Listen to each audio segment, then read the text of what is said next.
Brought to you by Make Fun Network. Welcome to the Top 5 of Death, where listeners vote and everyone dies.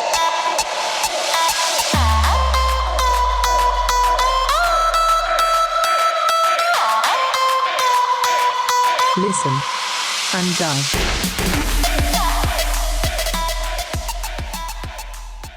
Hello, everyone, and welcome to this week's episode of the Top 5 of Death podcast. I'm your host, Sam Haddix, and I'm joined with cool Charles F. McDonald and really cool Will. and that's the extent of my improv skills. Welcome everyone to the show. As you can tell, Matt Bissany is not here. He's in the process of moving his entire family into like a 200 square foot bedroom, where I'm assuming they will. Texas. Don't break the illusion. Illusion. He picked a really weird time to take a trip to Texas, like the week before he has to close and move out of his house. That's typically the week that you'd be, I don't know, packing up all your boxes and getting the fuck out of your house, but it's all good. So Matt's in Texas. Will he listen to this show? No, but hi, Matt. I hope you're having fun in Texas. We got a good one for you guys today. It's a topic that I'm sure is close to all of our hearts. We will get into it soon because it does bear a lot of discussing. But before we get there, Charles, how are you, man? How's your week been? My week has been quite good. Is my volume good?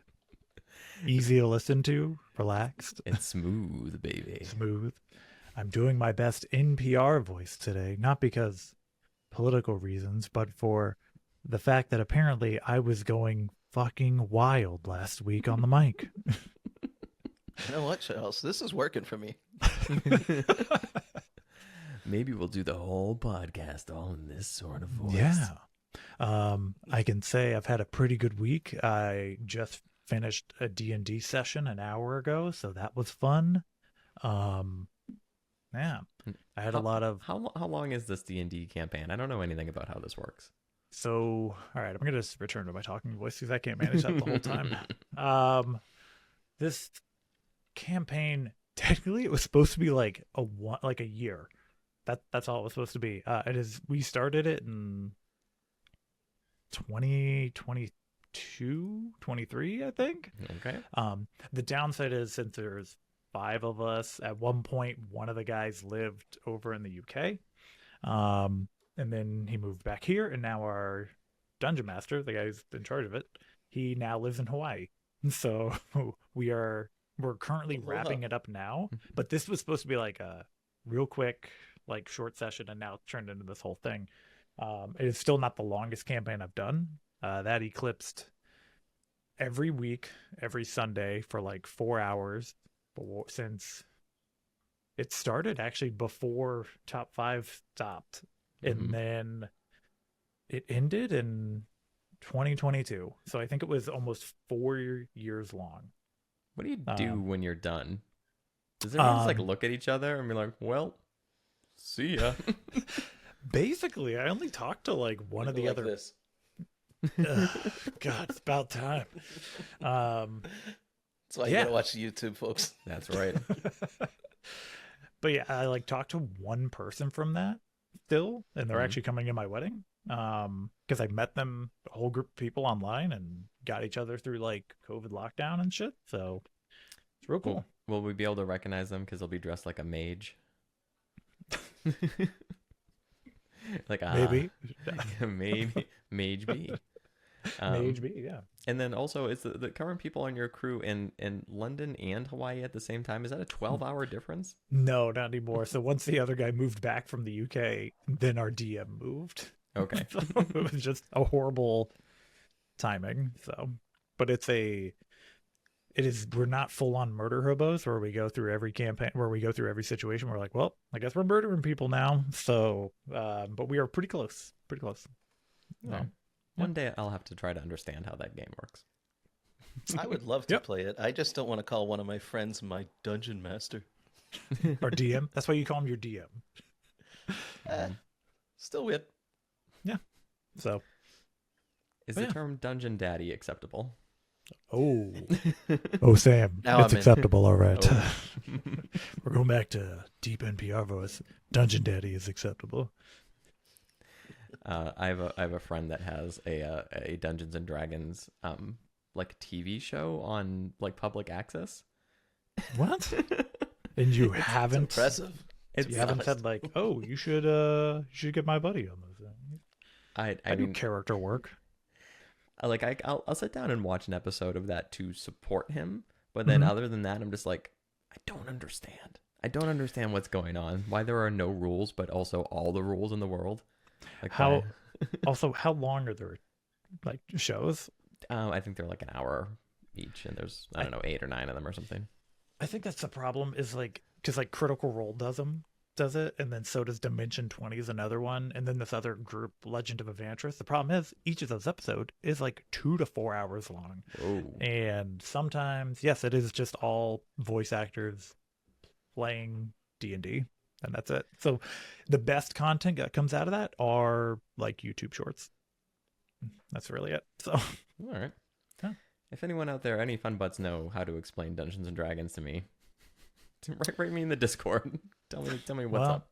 the one person who could left the Discord, so R.I.P. my buddy Lucas. So Yep. R.I.P. Lucas. Yep. Anything else new and exciting with you, Charles?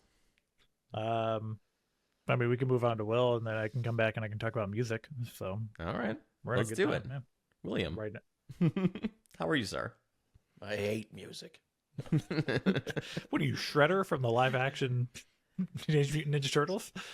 Speaking of which, I've been playing Teenage Mutant Ninja Turtles Shredder's Revenge, Oh, I played that. an amazing short game. Mhm. Mm-hmm. I'm on the last level now. I haven't started it yet, but it was so great. It's only like 3 hours long, Yeah. and it's a beat 'em up arcade style game. Yeah. Super fun. It's when you think back to like that the original TMNT arcade game as a kid. This is Mhm. what you think it was. When you actually go back and play it, you're like, "Ooh, this is kind of rough and unplayable." But they're like, Right. "Let's take that and actually make it into like a legit playable game." So it is very fun. Yeah, that came out in 2022, Mm-hmm. but like the old 8-bit style.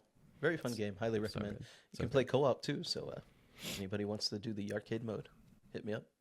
But otherwise, so had a good weekend. Went out yesterday with my mom. Went to see my dad in the hospital with pneumonia. I think he's faking it, but You get it from Matt. whatever. You can never tell No, if you're a he's good got son. laying down pneumonia, Oh. laying down in a hospital. But afterwards, I went to a nice lunch with my mom at Smith and Walensky. If you haven't been, Oh, very nice steakhouse. Go for the lunch, great value. Most notable though was just a couple hours ago. I sent you guys that picture in the chat of my fruit array outside, mm-hmm. and a nice pint of Guinness. A lot of citrus I- going on there. Yeah. Lots of citrus, and you know why? It was because I ordered some of these. They're called miracle berries. Have you heard of Oh. this? Okay. No, No. Never heard of it? inform me. Heard about this? So apparently there's this berry, and it makes sour and tart things taste very sweet. So I got a couple of these tablets, and we sit there and you let it dissolve on your tongue for a couple of minutes or whatever. Mhm. And then you can take just a gnarly chomp out of a lemon, and Mhm. it tastes just absolutely delicious, like lemonade. Wow, interesting. I wonder So if it it's takes a lot of tart fruits and stuff and replaces that sour taste with sugar taste. is it like killing your taste buds for a while? I think it's poisonous. Yeah. You can Sounds buy alright. like there's two different versions. I got the tablets, so it's like ground up whatever. No muss, no fuss. But they do sell like the berries themselves, and I remember looking on the website, you have to remove the seed, and it's like, don't eat the seed. It's all over the packaging. It's like, well, maybe just don't deliver the seed, but all right. So yeah, I think it could be a problem, but as a one-off little fun thing, it was really enjoyable. Me and Rosa sat there and went through all the fruits and different ones, and like the pineapple was like almost overbearingly pineapple-y and sweet. You could barely Interesting. eat it, but the lemons and the limes were so delicious. The grapefruit, really was unique. Worth a shot. A good little. How'd the Sour At-home Patch Kids date go? night.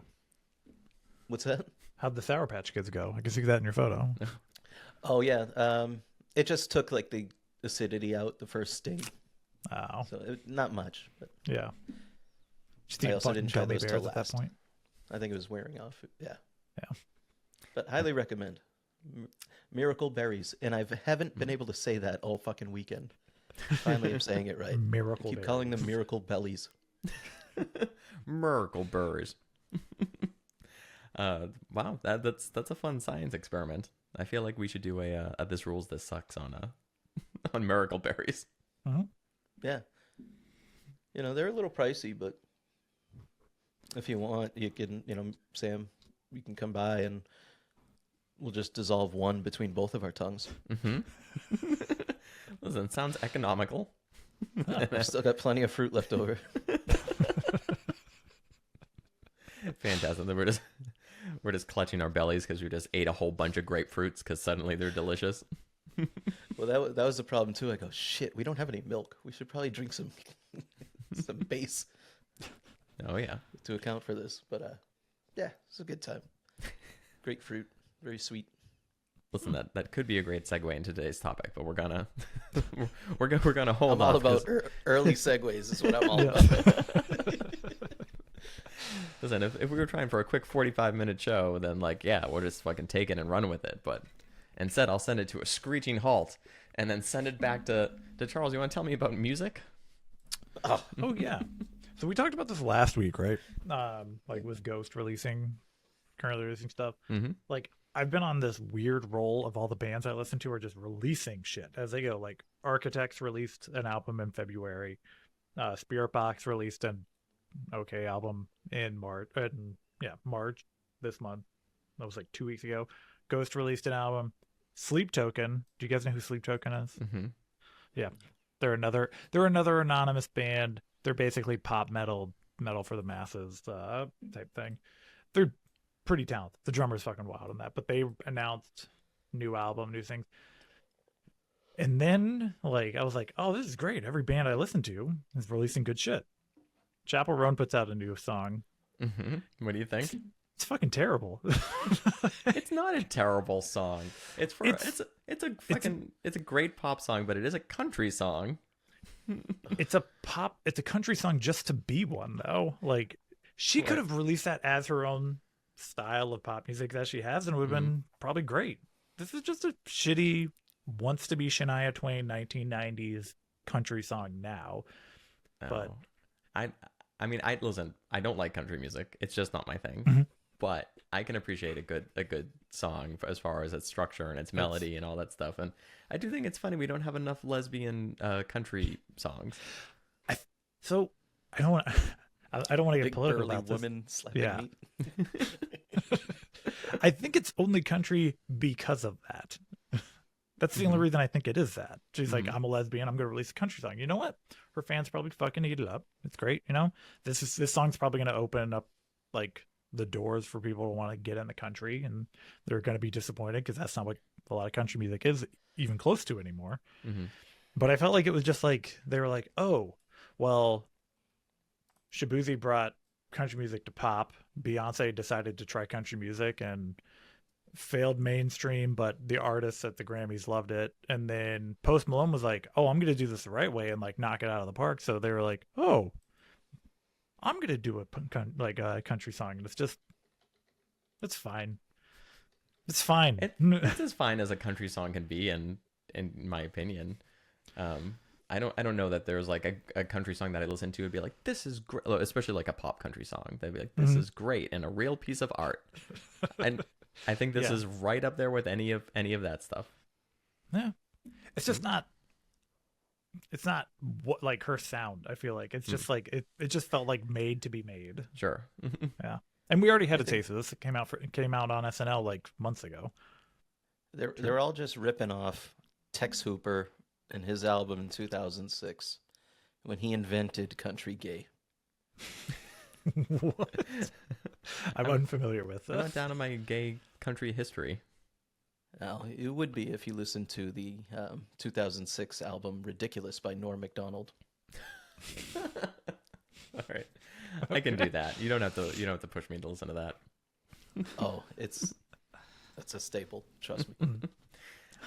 Coheed and Cambria just released an album as well. Yep. If you like any of their other music, it's just more of that, which is great. This album reminded me. I was like, wait, didn't this album come out 2 years ago? That was a different album, and I totally forgot that existed. That was also a good album. Yep. I was like, whoa. So it's kind of the opposite of, all right, so we just talked about Chapel Row, and it's like, oh, we're releasing a country album or a country song or whatever. Like, wow, this seems like a departure, maybe just to make some money, whatever. And then there's Coheed. It's like, oh, you're releasing like exactly the same album again. It very much like I'd say like the Foo Fighters have been the same. It's like Rammstein. There's a lot of bands that are whole way like that. through their, So it's just like, do you just keep giving people the same thing over and over again, even if it's something that is good and people like, or do you purposely go out of your way as an artist to make something that's different and then possibly get shit all over? And that's very much a Smashing Pumpkins thing. So I'm a fan of that. Many people are not, and that's fine. So. But I don't know. That's where I stand on that. Well, in my music news, I just looked it up. Sugar Ray has not released a new album in Sorry about 4 that. or 5 years. So 4 or 5 years. I thought you were going to say 10 big years. news in music this week. Sugar Ray, fantastic. Yeah. There's a really good joke in the show Shrinking where Harrison Ford can't drive anymore because of an illness he has, and so he's getting a ride by one of the younger shrinks that he works with, and he says to her like, "Son, I can't deal with your music in the morning." And then they just cut to her and she's blaring like terrible like 90s pop. And it's I'm not sure if she does Sugar Ray specifically, but it's a very good joke. Musical jokes like that will definitely get me every time. So worth watching if you haven't seen that before, Shrinking. Hey, all right. I was thinking about this today, and before I forget, I have a moral question for you that I'd like to get your opinions on. All right. All right. So this came up a couple years ago. It's also interesting to have this question without Matt on the podcast because I know he just doesn't care about humans in general. So we can probably have a more, I don't know, somewhat rational conversation. So a couple years ago, I know, and I don't fully agree with this either, but the guy that voiced Apu, was it Hank Azaria? He just stopped doing Apu because he's like, this is like, like racially not okay anymore. Or like, actually better example is the guy that voiced Dr. Hibbert. He's like, I'm not going to do this anymore. And they rehired Dr. Hibbert to be a black actor. So first, just real quick, in general, where do you guys fall on something like that? Who cares? It's honestly, yeah. If I'm going to do a simple answer, who cares? Okay. Now shifting slightly, like what about like Matt doing like an extremely over the top like Asian accent on our episode a couple of weeks ago? Still, it's up to him. You can do whatever you want, and you suffer the consequences. It's funny. That's the sad part about it. We all know it's a horrible stereotype. And sure. So I was this is what I was thinking about. It is not those things exactly, but how like kind of in general, like nowadays, like they wouldn't hire an actor to play someone that's a different ethnicity. It's just not like a thing that we do anymore.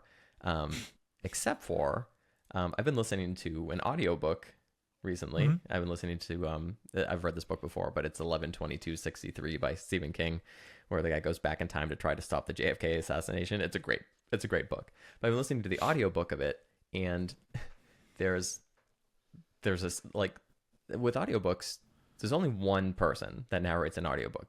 It's not a cast of characters. It's like almost never how it's done. So if you have a character in that book that's supposed to be a particular race, and it's written on the page to sound like that, do you just fucking go for it and do that voice, even though it's like wildly inappropriate? Yeah. Like I feel like you could just go in a crazy direction and be like, old Quincy Jones from Mississippi, and then he said, "Oh, hi, how are you?" You just take What's it. he supposed to do? That? Is that more appropriate? No, I mean, like, I don't think that there is a good answer to it. It's just weird because, like, literally, if it's written, Shut that dog up. I know, Jesus Christ, she's gonna go insane. If it's written on the page, so here's the example too. It's like not only is try to quiet that a little bit. It's fine. They Not- love the dog noises. Not only is it written on the page like a particular way, but then there's a character that's in this book who is he's a white boy from the 50s doing an accent of like a slave from the like a what do you call like a pickaninny accent, which is like wildly racist and over the top, but that's the character doing that. Now the audiobook reader needs to do that. Yeah. And I was just thinking like what a weird job that would be if you're an audiobook reader and you see that and you're like, well, I guess I'm doing this accent today. Here we go. I think this falls under the ADA umbrella because since audiobooks can technically be a service for the disabled, anything goes. It's a very interesting take on it. Yeah, I was thinking like I don't think there can be a problem with this. It's not like he took a character that had no discernible ethnicity or accent and just gave him this voice. It's like a Matt. I wrote the character the judge with no other instruction. He's like, he should be very Asian. Right. Speaking of judges, say you were listening to the Fresh Prince of Bel-Air audiobook and it was, Uncle Phil who spoke, very clean, clear English. If the audiobook guy then gave him like a street black guy accent. Yeah. That's a choice. Against the character's description. Yep. Yep. I wonder if there are any controversial audiobook Yeah. recordings. And like I've listened to some of the audiobooks that were recorded in like the early 80s or whatever, where like obviously this would never even been a discussion. It's just like, oh, black character, like you're just gonna do this voice. And I was just thinking like, again, if they're written like that, what other choice do you have? It's a very weird, funny, I don't want to call it like a loophole, but like a weird moral thing where you're just like, well, I'm going to do this inappropriate voice because it's the correct thing to do in this case. I don't know. That was my weird thought of the week, and I just wanted to run it by you So guys. you're saying you want to start recording audiobooks so you can say the N-word. Is that what you're saying? That's yeah. Listen, I've already registered the business. What's it called? It's called what do you mean, you people books .org. I'm buying stock right now. Thank you. Yes, publicly traded. It's already public. I think the only other thing that like popped to mind for that was Bert Kreischer, comedian Bert Kreischer, during his audiobook. He was telling a story, and at one point the N-word is used. The only story he tells. Yeah, one of them. But the N-word is used, and instead of him saying it, I think he paid one of his black comedian friends to come in and just say the one word. That's and then very funny. kept moving on. I think that's what the story was, but like I've never heard it. Because I don't. If you've already heard his stand-up, you know everything else about Bert Kreischer you need to know. You don't need to listen to his audiobook. Sure. But What a great solution. It was a fun little ride. If you haven't seen that, check out the movie. Which it's movie actually is not Little- it's not a terrible movie. No, you know what you're getting if you've ever seen, the one joke he tells. I met the But guy it's a- actually. It's a as fun well. movie. Yeah. Oh yeah. Okay. Yeah, went to one of his stand-up specials, one of his stand-up shows, and that was, pre-COVID when you can actually meet people afterwards. So yeah, took a photo with him and everything. He's a nice guy. But I'd love to hang with him. I'll go drinking with him for a few days. yeah, I'd hang out with him more than like Tom Segura, but Tom Segura doesn't like people. So I never got Tom Segura. He just seems like a whiny bitch. his first couple specials are very good, and then He's funny, but ugh, yeah, I can't do him on a podcast basis. I used to religiously like listen to their podcast, and not anymore. I don't know. Most of his jokes to me are just lowbrow and in the toilet. Yeah. Yeah. We wouldn't want anything to be in the toilet today. No, Am I right? we could segue on that, or so there's so many perfect opportunities. Oh shit! I didn't put up the topic. All right, you put up the topic. There was one other thing I wanted to bring up before we hop into it. Just totally random because it was like a revelation I had today. Have you guys ever had either like a song or a movie, a show, a game, like anything like that you have this like core memory of from when you were like a kid, but you almost can't describe it, or like you don't remember what it is. You can't describe it to other people to try to figure out what it was either. You just have this like vague mental image and like a feeling that it provokes. Just ringing any bells for anyone? Generally, yeah. Okay. Probably, but I can't think of one right now. I know. Yeah. It's really weird, but for the last like 30 years or so, I've been trying to figure out what this one particular video game was. And like I just had this, I was like, it looks weird. It's a probably Super Nintendo, and at one point you were in a prison. That's all I had to work with. And so like I didn't know the name, I didn't know like anything else about it. If you showed me a scene of that where you weren't in a prison, I wouldn't be able to recognize it. And so this weekend, my buddy Jay came over, and he had just put together like a basically a Raspberry Pi that has like every single video game from like Atari to regular Nintendo, like all the way up through like Dreamcast, like loaded onto it. And I'm like, Yep. I wonder if I can find this game if we just go to all games and I just flip through, because they show like a couple seconds of video preview of each one. And I was like, Jay, do you mind if I flip through the 2,000 games you have loaded on here to try to find something I have an obscure memory of? And he's like, yeah, go for it, man. 3 hours later. Yeah, exactly. I 'Cause those fucking things are loaded with multiple versions of bullshit. yeah. Oh, totally. There was like 6 versions of oh my god, what the fuck was it called? It was like Magic Boy. It was like Little Magic Boy. And I was like, what the fuck is this? Why are there 6 versions of it? But I flipped through so many of them and I fucking found it. And I was like, holy shit, this is the game I remembered. And we played a couple minutes of it. And of course it's kind of unplayable, but but I do wonder if like, if it would be watchable as like a YouTube or something like that. And I gotta make sure I get the name right. It is called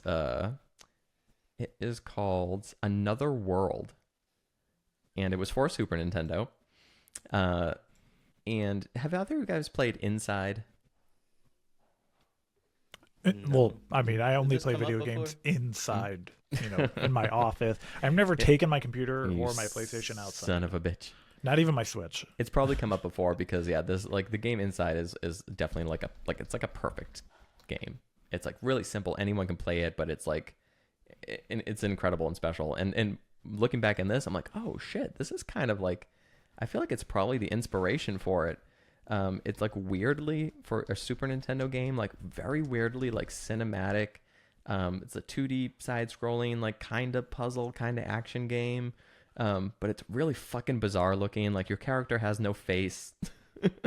Like you're transported to another world and you're like fucking breaking out of prison and like shooting lasers at people and stuff. But it's also like puzzles and action and that sort of thing. But it is a bizarre anomaly of like the Super Nintendo era.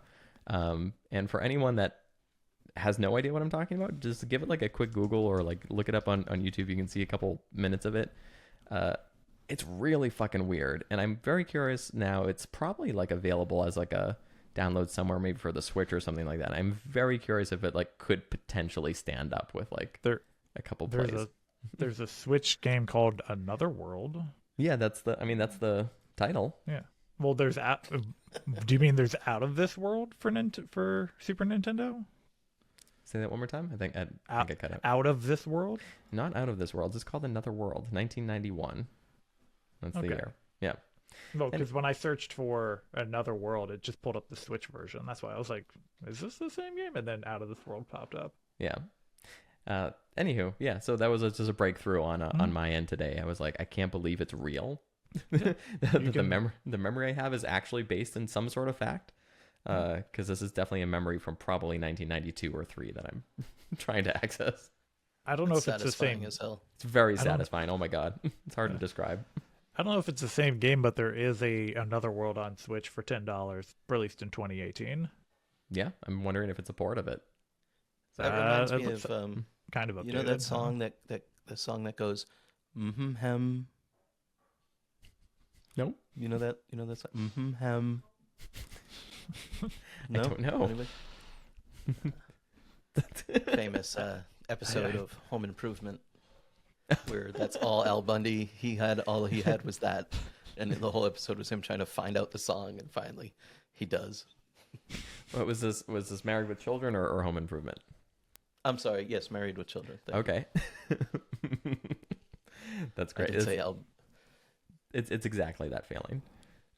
So anyways, yes, that was my personal win of the day. Slam dunk. Yeah.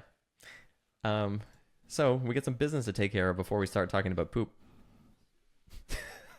if that's in fact what we are talking about today. Apparently, yeah. And that's the fact that apparently I won again, which is fucking wild. I started off the year with a song that said 2025. It's going to be the year for me. All the children on the street singing. Oh. So I've got a little death for you guys. The same thing happened to me this week that did last week. I was like, oh shit, I've got like 40 minutes to write this. I could just like write something real quick beforehand, and then I just got lost in a world of fantasy, and I was writing up until like during the first 5 minutes of us recording, basically. Without further ado, it was the night of the 1989 Royal Rumble, and ravishing Sam Crude was set to face off against the reigning defending Intercontinental Champion, Matt the reoccurring Rash Bistany. Matt entered the ring first and waited for Sam to make his entrance. Oh wait, I forgot about this. Hang on. Hit my music, a voice said over the loudspeaker. Ravishing Sam emerged from behind the curtain and entered the arena. Accompanied by Bobby the Brain Heenan, Sam wore a long, sparkling robe and a feather boa. He glanced smugly at the crowd, then dropped his robe, revealing his chiseled chest and glistening abs. From the ring, Matt watched, first in shock, then in rage, as he saw what was painted on Sam's trunks.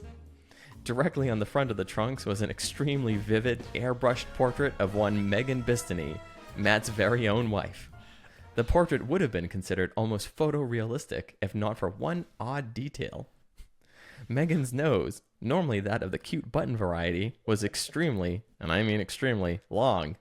As Sam walked to the ring, the nose waggled in front of him, slapping against both knees obscenely. The match was fast and furious, Matt coming out strong with a series of big right hands. He gave Sam a back body drop that shook the arena, and the crowd went wild. Just when it looked like Matt would retain his championship, Bobby Heenan jumped onto the ring apron and distracted the referee. That's when Sam attached a large, heavy brass ring to the end of Megan Bistany's nose and began to gyrate. The nose spun in a wide circle, picking up speed from centrifugal force. Matt became hypnotized by the spinning and stood in the ring dazed.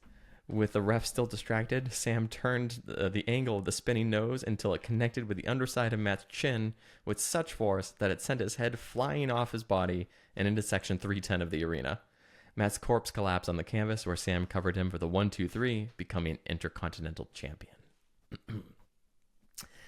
7 months later, at SummerSlam 1989, Sam was set to defend his championship against Will. Is there leftover Taco Bell in the fridge? Valentine. Ew. Will stood in the ring awaiting Sam's entrance. Hit my music, a voice said over the loudspeaker. Will stared intently towards the curtain, but Sam did not appear. What the hell? Will mimed to the crowd, who booed intensely at what was looking to be a no-show on Sam's part. Just then, Sam emerged from the crowd and slid silently into the ring behind Will. Sam stood, his robe sparkling under the bright arena lights. He motioned to the referee, "Ring the bell." The bell gonged before Will could even turn around. Surprised, Will spun and saw Sam was only a few feet behind him. Sam dropped his robe, and to Will's outright horror, he saw Rosa airbrush on the front of Sam's tights. Before Will could so much as mount a single bit of offense, Rosa's nose suddenly stiffened and rocketed forward at an alarming speed. I should read these at least once before I read them out. It stiffened and rocketed forward at an alarming speed. It reached across the ring, straight as an arrow and hard as a diamond, and pierced through Will's eye socket. Rosa's nose exited the back of Will's head with enough force to spray the referee with Will's brains. Rosa's nose retracted, and Will collapsed to the mat where Sam pinned him for the 1-2-3, retaining his Intercontinental Championship. 3 months later, at Survivor Series 1989, Sam was again in the main event defending his coveted Intercontinental Championship against Charles Farty Pants McDonald. Charles stood in the ring awaiting Sam's entrance. "Hit my music," a voice said over the loudspeaker. But the voice, it sounded pained. And what was that? Fear? Sam emerged from behind the curtain, his face pale, seemingly semi-conscious. He wore a black robe with white piping. Instead of walking to the ring, he was seemingly almost dragged forward against his will. He lurched into the ring, his eyes lolling lifelessly towards Charles. The bell rang, and Sam's robe dropped, revealing, you guessed it, tights airbrushed to look like Spider-Man's nemesis Venom. Venom's tongue, which seemed to come to a bit more of a mushroom-shaped tip than in the comics, lashed forward and immediately sliced Charles in half vertically. The two pieces fell to either side, spraying entrails across the ring. The airbrush Venom tights seemed to squirm, to wriggle with a life of their own. They dragged Sam's seemingly inconsequential body across the ring, outside to the arena floor and into the crowd. Venom's tongue whipped through the crowd, decapitating people and slicing limbs off of others.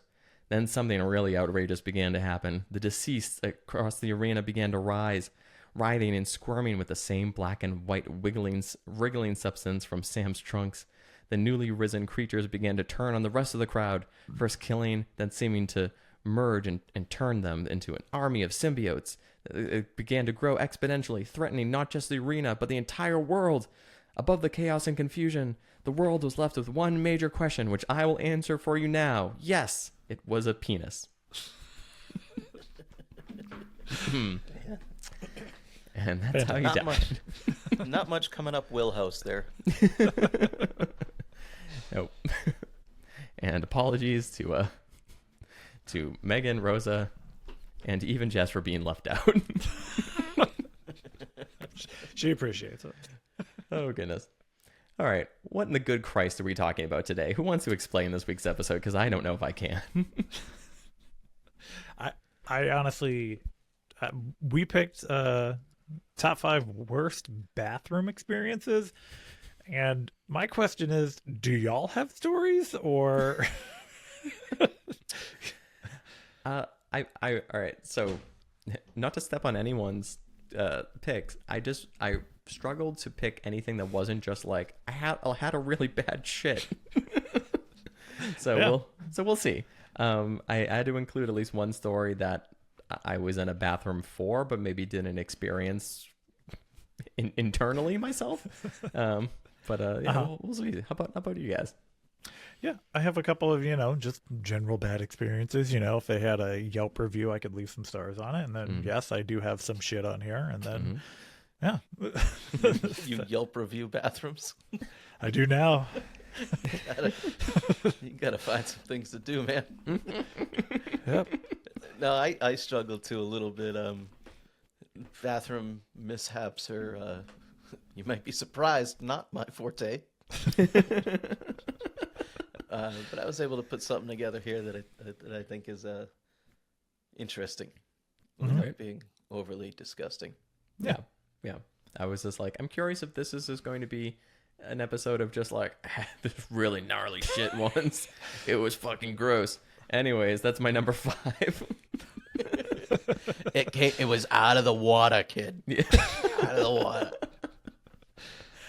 Oh, anyways, if this is what you're in for the rest of the episode, so fucking buckle in. Yeah. Poopy fats. Who wants to go first? I'll kick it off. Oh, you're gonna go? Oh, okay. Yeah. I'm gonna go first because I Let's have do to pee. So maybe I'll get a new story. My number 1 literally just happened. I didn't even think about urine. My brain immediately went to poop. That's like 70% of bathroom visits, Charles. Yeah. I never have an issue with that. So. Oh, well, aren't you lucky? Yeah. Well. My number 5 is titled "Peed on My Pants." All right. Not in, Mhm. on.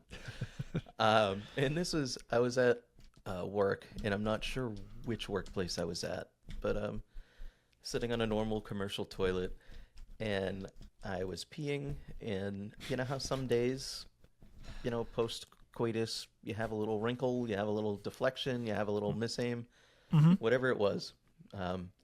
This morning I sat on the toilet and I was doing my business and peeing like the river gorge, not realizing that it was angled sort of up and hitting the bottom of the seat and going through this tiny little gap in between the seat and the rim.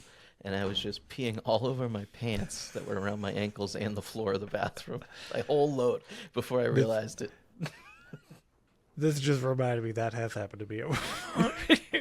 And I'm wearing fucking khakis. Yo, why doesn't any time like you have either even like going to use your urinal or washing your hands at the sink, anytime you have khakis on, it's gonna look like you peed yourself for some reason. It's because you gotta give. Yeah. Did you give? That's right. What? That's a great. I think you should leave skit. Oh. Yes. Yeah. But yeah, half of my my visit went well. I didn't shit on my pants, but I peed all over them. And then I had like the puddle behind me, and this is a busy bathroom, people coming in and out, and I'm like, so do I try to go like get a bunch of paper towels and clean it up, or do I just leave it there and wait for the perfect time to flee the scene of the crime? I'm the kind of guy, I go into a toilet if it's in a office area, I wipe the seat before I sit, I wipe the seat after I sit. No pubes left behind. Yep. I don't understand these people who can leave remnants behind. Their dusty fucking ass. No. Or whatever it may be. We live in a society. And I've said this before, but if you're spraying all over the back, how do you do that? How do you do that? People are animals, man. Yeah. People are absolutely animals. Like, why do we still have urine on the floor at a urinal? Like, everyone, right? Figure that part out. I've always been curious if women's bathrooms are shockingly cleaner or just more of the same. Nope. I can tell you this because Spends a lot of time there. this is going to relate to my number one, which we'll circle back to. I used to be a state park maintenance ranger. Oh, I can tell you, women's bathrooms, I don't know what you animals are doing in there. I'm going to call you an animal because you would think the men's bathrooms are fucking terrible, right? You would think, no, yes, we'll pee on the floor sometimes. You know what? Sometimes there's a stray, like, thing of toilet paper on the floor. That'll happen. No, they just... It's fucking war zone in there. And on top of it, they just shove stuff. Like there's like the little dispenser for the products. That's where you're supposed to put them. You're not supposed to flush them. I wait for Sam to put his headphones on. I often found in the little dispenser thing, like the little like special disposal place for their female products, I often found just toilet paper covered in shit. Instead of putting it down in the toilet, they would just put it in there. I also Females be wildin'. I also thought women's bathrooms would be, clean and nice. Nope. Animals. Absolute animals. I've heard that too.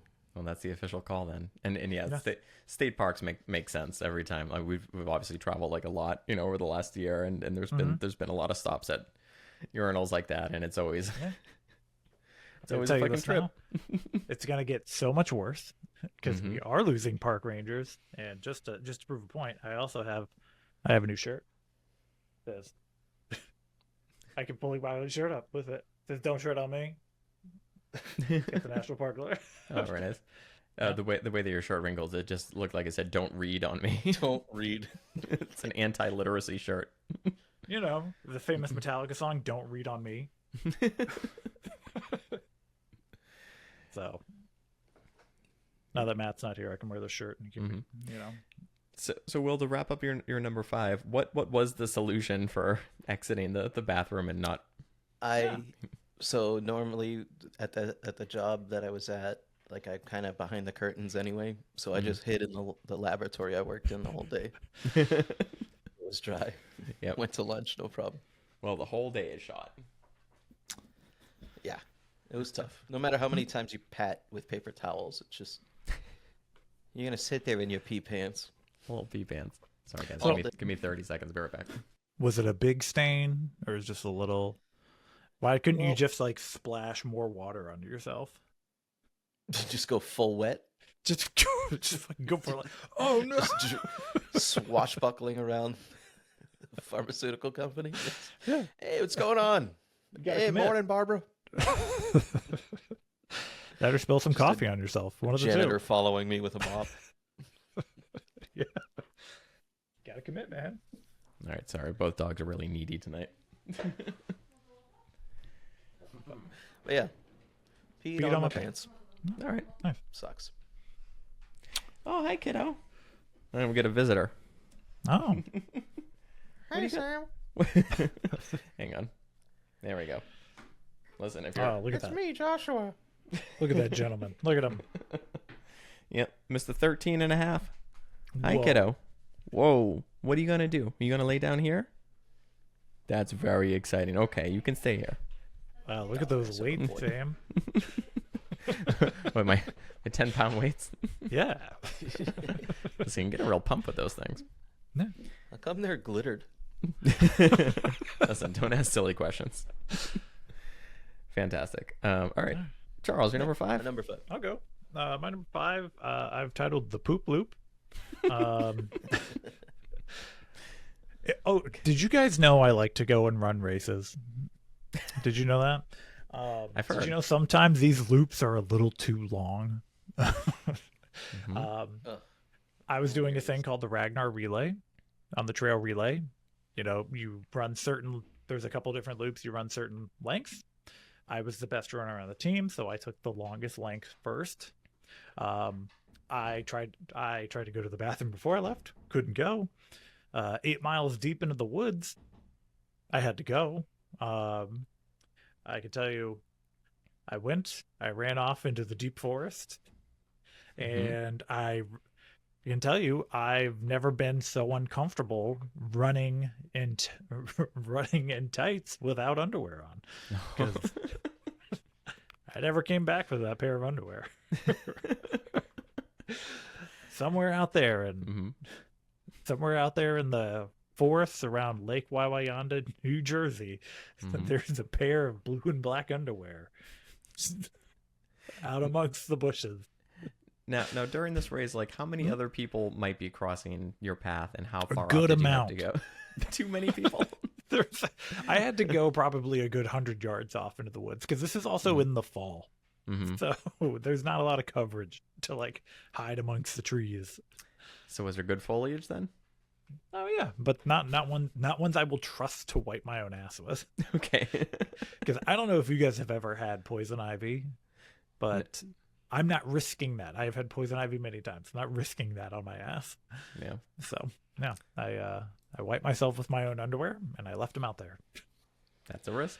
Yeah. So I had to step out right Yes. after you said poop loop. So I'm Poop just loop. gonna go ahead and guess the Yes. explanation. Okay. Please. You were running Yes. in the woods or trails. Mm-hmm. You were in need of nourishment and in need to expel. Okay. Mm-hmm. So you laid down on the ground, put your legs in the air with your arms behind your hips, Yep. and you created a poop loop from your butt to your mouth and created sustainability, and you were able to run 100 more miles. Does this guy that- know science or what? Is that right? You nailed it. Yep. That's exactly what happened. What's the name of the snake that eats itself? Jormungandr or something like that. In in Thor or like Norse mythology? Oh no, it's not that. It's a very specific name for it. Oh, We'll look at yo, it. I fucking nailed it. Ouroboros? Jormungandr. Yes, the Ouroboros. Thank you. That's Charles with his fecal matter. Very gross. Yep. All right. I guess Josh was going to make it up the stairs by himself. Poor kid. That's what I had to go help him with a second ago, but he decided he didn't want to go. He's so He's so strong and brave. He is. I just lift his butt. He does the front half, and I lift his butt up the other part of the stairs. Okay. Which one should we go for here? All right, I'll start with there's one called No No No No No. And As most do. yeah, and this is one that I was just witness to, but I was the only witness, and I had no one to like enjoy this moment with. I was at the old Planet Fitness in Weymouth, Massachusetts, and I was in the locker room, and I was just getting changed. It was just me in there, and then I just hear like you can kind of hear it coming from like outside and around the corner. You can just hear like, and it gets louder and louder, and then it's just this older black guy just comes running in, literally holding his butt. And he goes right by me, and he goes, no, no, no, no, no, no, no, no, no, no.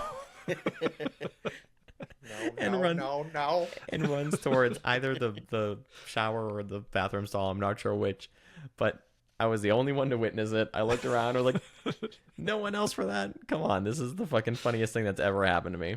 And so on the way out, I had to tell someone. So I told the person working behind the counter, I was just like, listen, I don't know if you guys are responsible for cleaning the bathroom, but I want to give you a heads up that this just happened.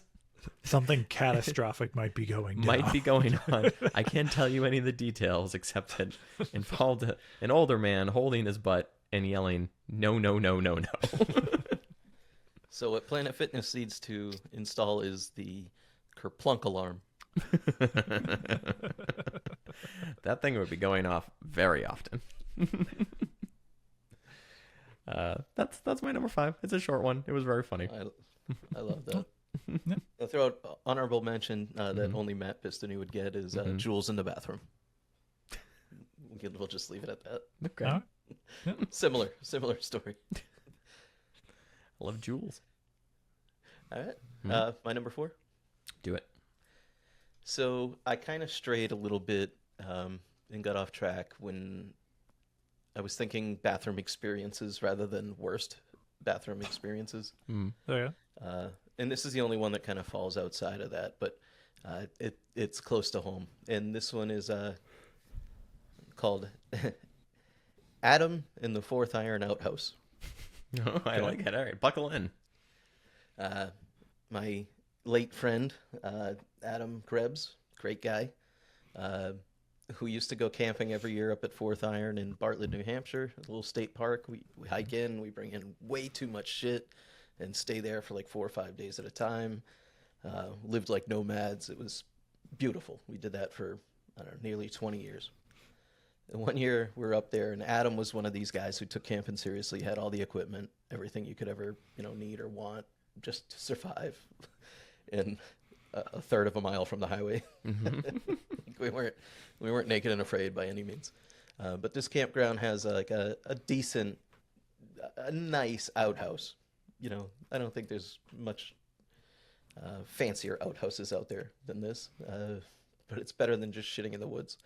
So Adam, our friend, was in there taking his shit, and we had a 5-gallon bucket of like nylon twine for camping purposes, and we decided we would wrap the outhouse over and over and over again. We must have done 25 turns around this thing to tie him into the bathroom because the door swung out.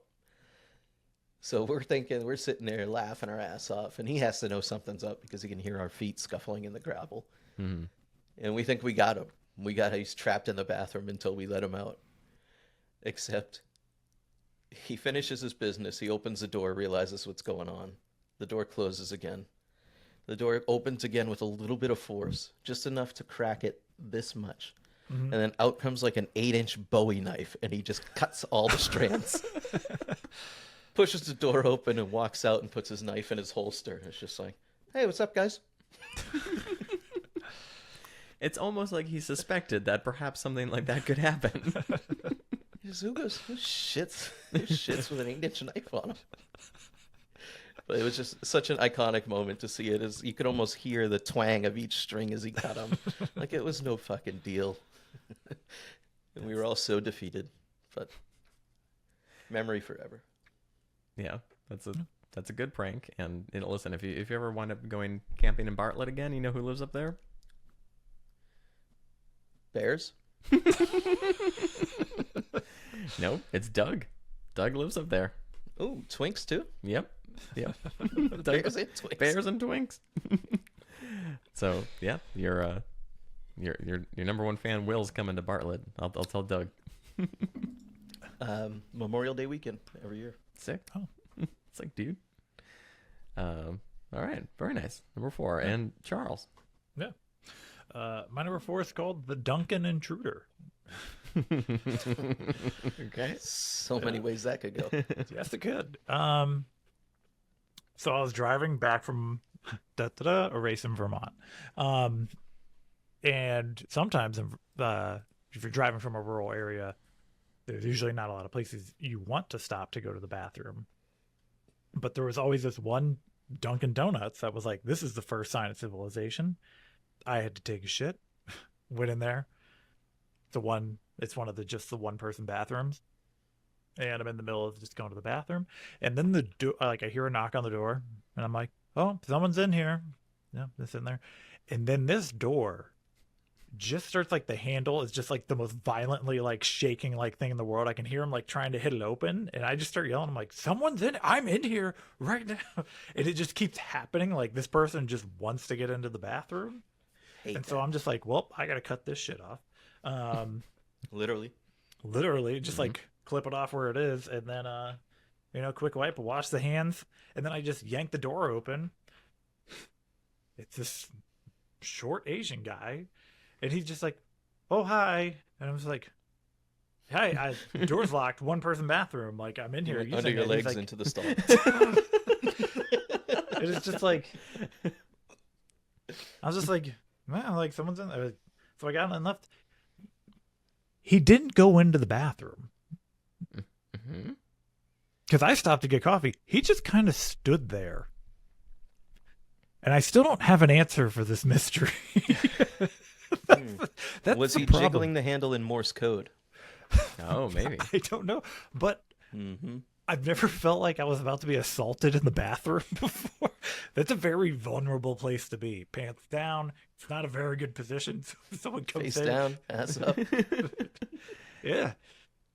Like, you're gonna be in a vulnerable position there this whole time. It's just like, and if the door is like right next to me on the toilet, so I'm just watching this thing just like go, and I'm just like, boy, this handle lock better hold. Right. Because I'm sure your adrenaline's shooting up too, and you're like ready for like a physical altercation at the door. Nope. Shorter, older Asian guy. Hi. And then he just stood there. I'm like, does he?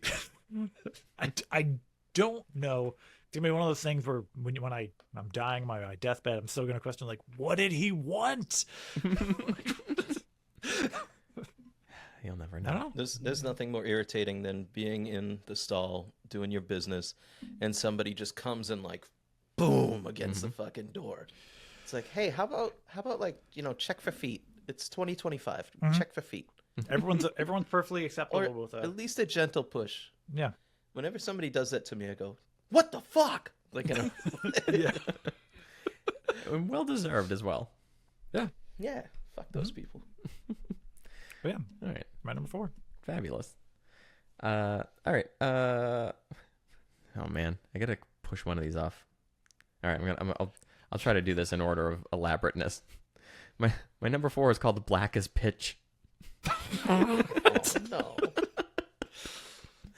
It's pretty much what it sounds like, but it's an interesting experience. So a couple of years ago, I was in London, and a friend of mine was like, you got to go to the Lost Boys Pizzeria. And I was like, okay, why? And he's like, well, it's a horror themed pizzeria, which is cool. It's like you eat in like a basement, which is wild. There's like horror merchandise and like all this stuff. And they have a charcoal crust pizzas. So all the pizzas are black. Okay. Yep. And it's funny. There are literally pizza was good. And the atmosphere was cool. So I would go back. But there are warnings all over the menu, basically saying like black crust means black poops. It's like, don't call us back later alarmed. And I was just like, oh, okay, interesting. Like, I wonder if my poop will be darker later.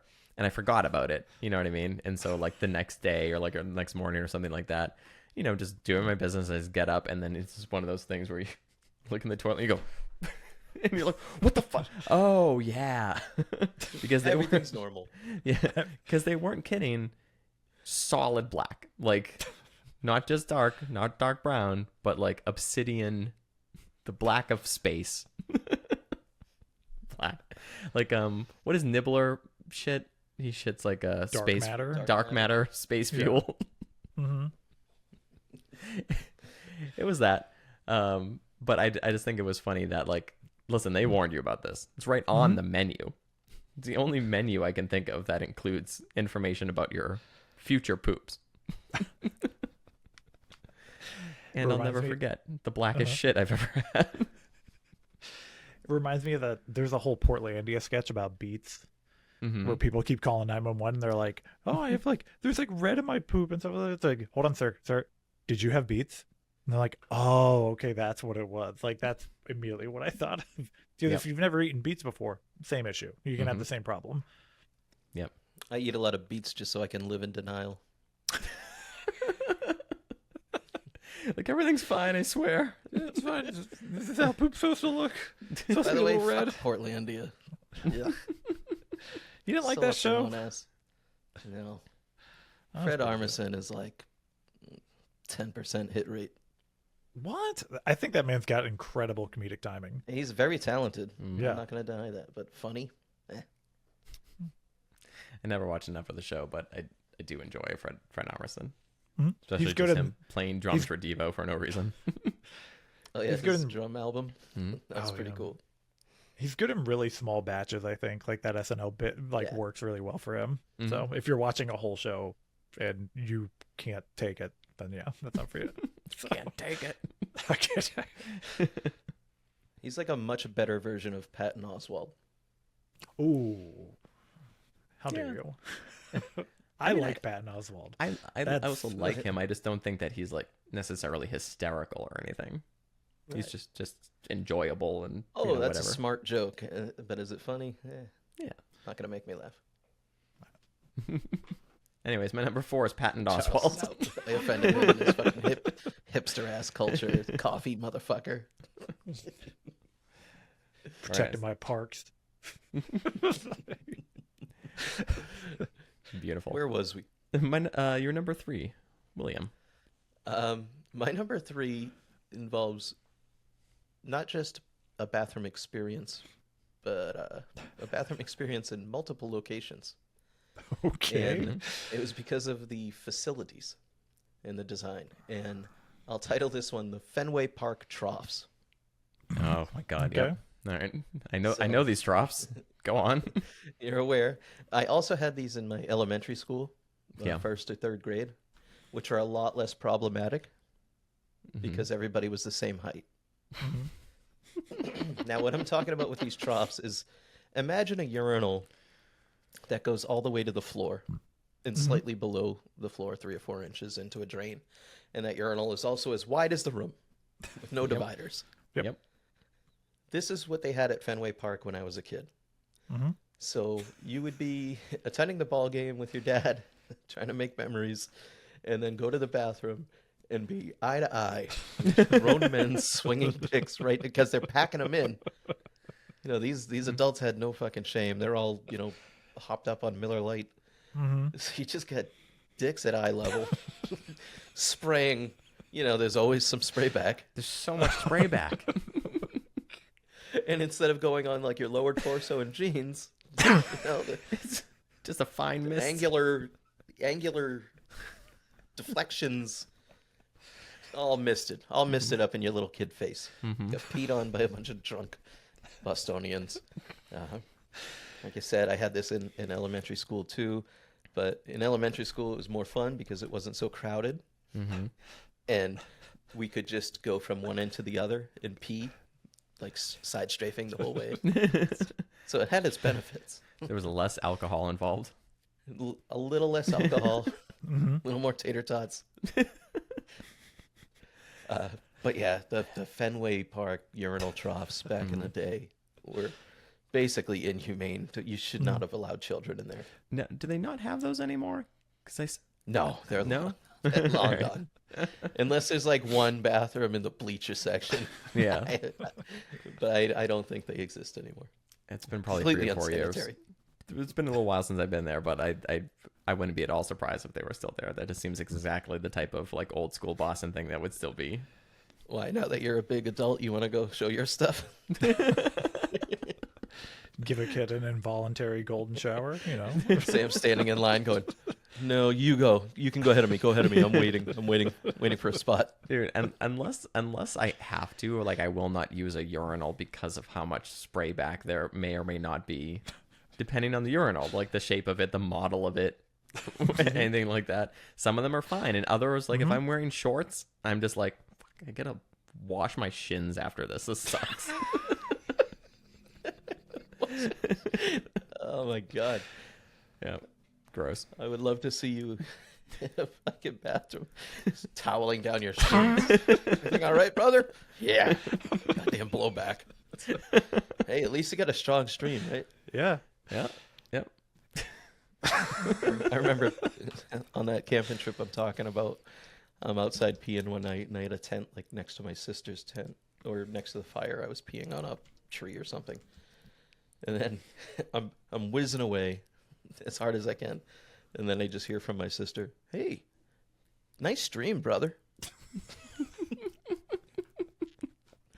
But she's a nurse, so I took that as a pretty serious compliment. Mm-hmm. I'm no Hank Hill. I don't have a Meat narrow spray. urethra. It's a decent That's a pretty Hank good. Hill. That's a pretty good Hank Hill. Wasn't expecting that. Yeah.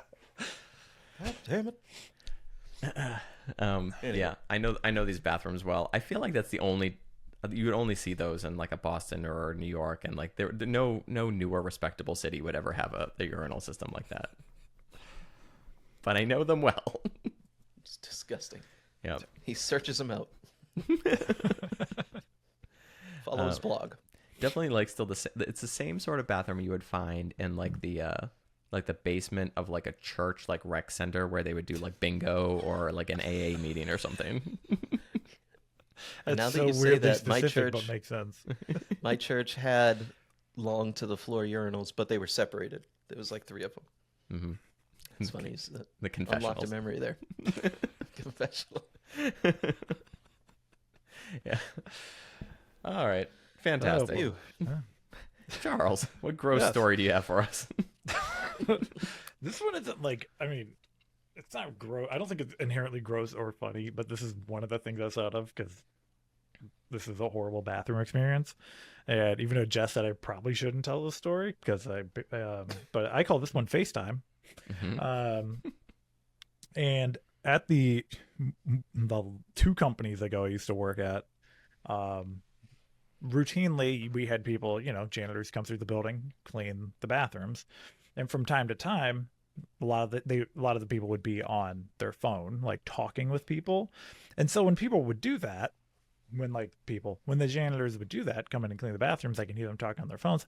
I would just start fucking flushing the toilet, because you know what?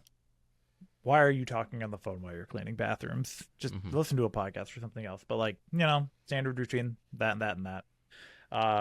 One time they come in, I do my whole routine, finish going to the bathroom, come out while I'm still doing the belt on my pants. This motherfucker's FaceTiming in a bathroom. I don't think that's legal. Yeah. Yep. Like this. And I look at him because I would go, okay, that's a FaceTime. I can see myself on his FaceTime screen as I'm doing that. I wash my hands. I walk into my company. I asked our front desk person. I was like, what's the email for management for the building? Because I have to send in a complaint. Never saw that janitor again. Good. Good for you, Charles. Ruined a guy's life. Yep. Yeah, as You you, know what? should. That's not okay. Should have you done know the what? mature thing and just exposed yourself behind the camera. Tried to pee directly His at the kid was camera. sick at school. He's Yeah. like, Daddy, come pick me up. And he's like, hold on, I'm working. I'm very sorry. I'll be there as soon as I can. And Charles is like, you don't deserve a job. Yep. So that's probably why Jess told me I probably couldn't share it, because I got someone fired. But you know what? Don't FaceTime in a bathroom. Yeah. Yeah, Good. No cameras in the bathroom. Yeah, come on. Like, I would have been still perfectly fine. I think it's weird, again, if you're taking phone calls in the bathroom. But if you're going to set up, just like walk around, just cleaning toilets and stuff, just walking around. So look, there's someone in my building. Like, come on, man. Mhm. This is also not a big bathroom. You walk in the door, you could see someone's in like the bathroom. So it's not like he made a mistake. So, no. It is funny. Yeah. Something like a thought like that like, oh, maybe this might be okay, would just never even potentially enter my brain. Yep. So you got to really think, like, does this person just like not give a shit about like anyone, or I don't know. is there maliciousness behind it? I don't know. I don't think so. I think it was like, it's the same type of people who like FaceTime while driving, but not because they want to like see them, but they're just like, they're FaceTiming, but they're just like this. Yeah. Like they just, for all our audio format people know what I'm talking about, where I'm just, holding the phone to their face, but they're not actually FaceTiming. They're just doing it. It's the same people who speak on speakerphone absentmindedly. Mm-hmm. They're just, I don't think there's malicious intent behind it. It's just, I don't think ignorance is the word I'm looking for. Like, what's the word I'm looking for? Where they're just not like self-aware of what's happening around them. Arrogance. Yeah, that too. I'm sure. Obliviousness. Obliviousness. Yeah. But like, I think it was just that. Like, so. Probably. I'm rewatching Avengers Endgame right now to continue my Spider-Man kick, and maybe Thanos was right. Maybe 50% could go. Thanos was never wrong. There is literal proof that he was right, because in Endgame they talk about whales being in the Hudson River, and it's like, yeah, shit's like, oh no, humans have trauma, we have to deal with loss. Fuck it. Like, he was right. Too many of us. Get rid of a bunch of the fucking greedy ones. You know, and if you have to cry over pizza like one of the Russo brothers did in the movie, because he was did you know that? That's one of the Russo brothers, I think. No. He's the one who talks about like going on a date and that. Mm-hmm. He's like, we talked about this and that, and then we cried over our entrees or something like that, he says. Like, that's one of the Russo brothers. So Call pizza an entree. it's an entree. It's the main part of your meal. It's an entree. Anyway, Good going point. back a little bit, you made me think of something I thought of last week, in that how come bathrooms are designed to be so acoustical?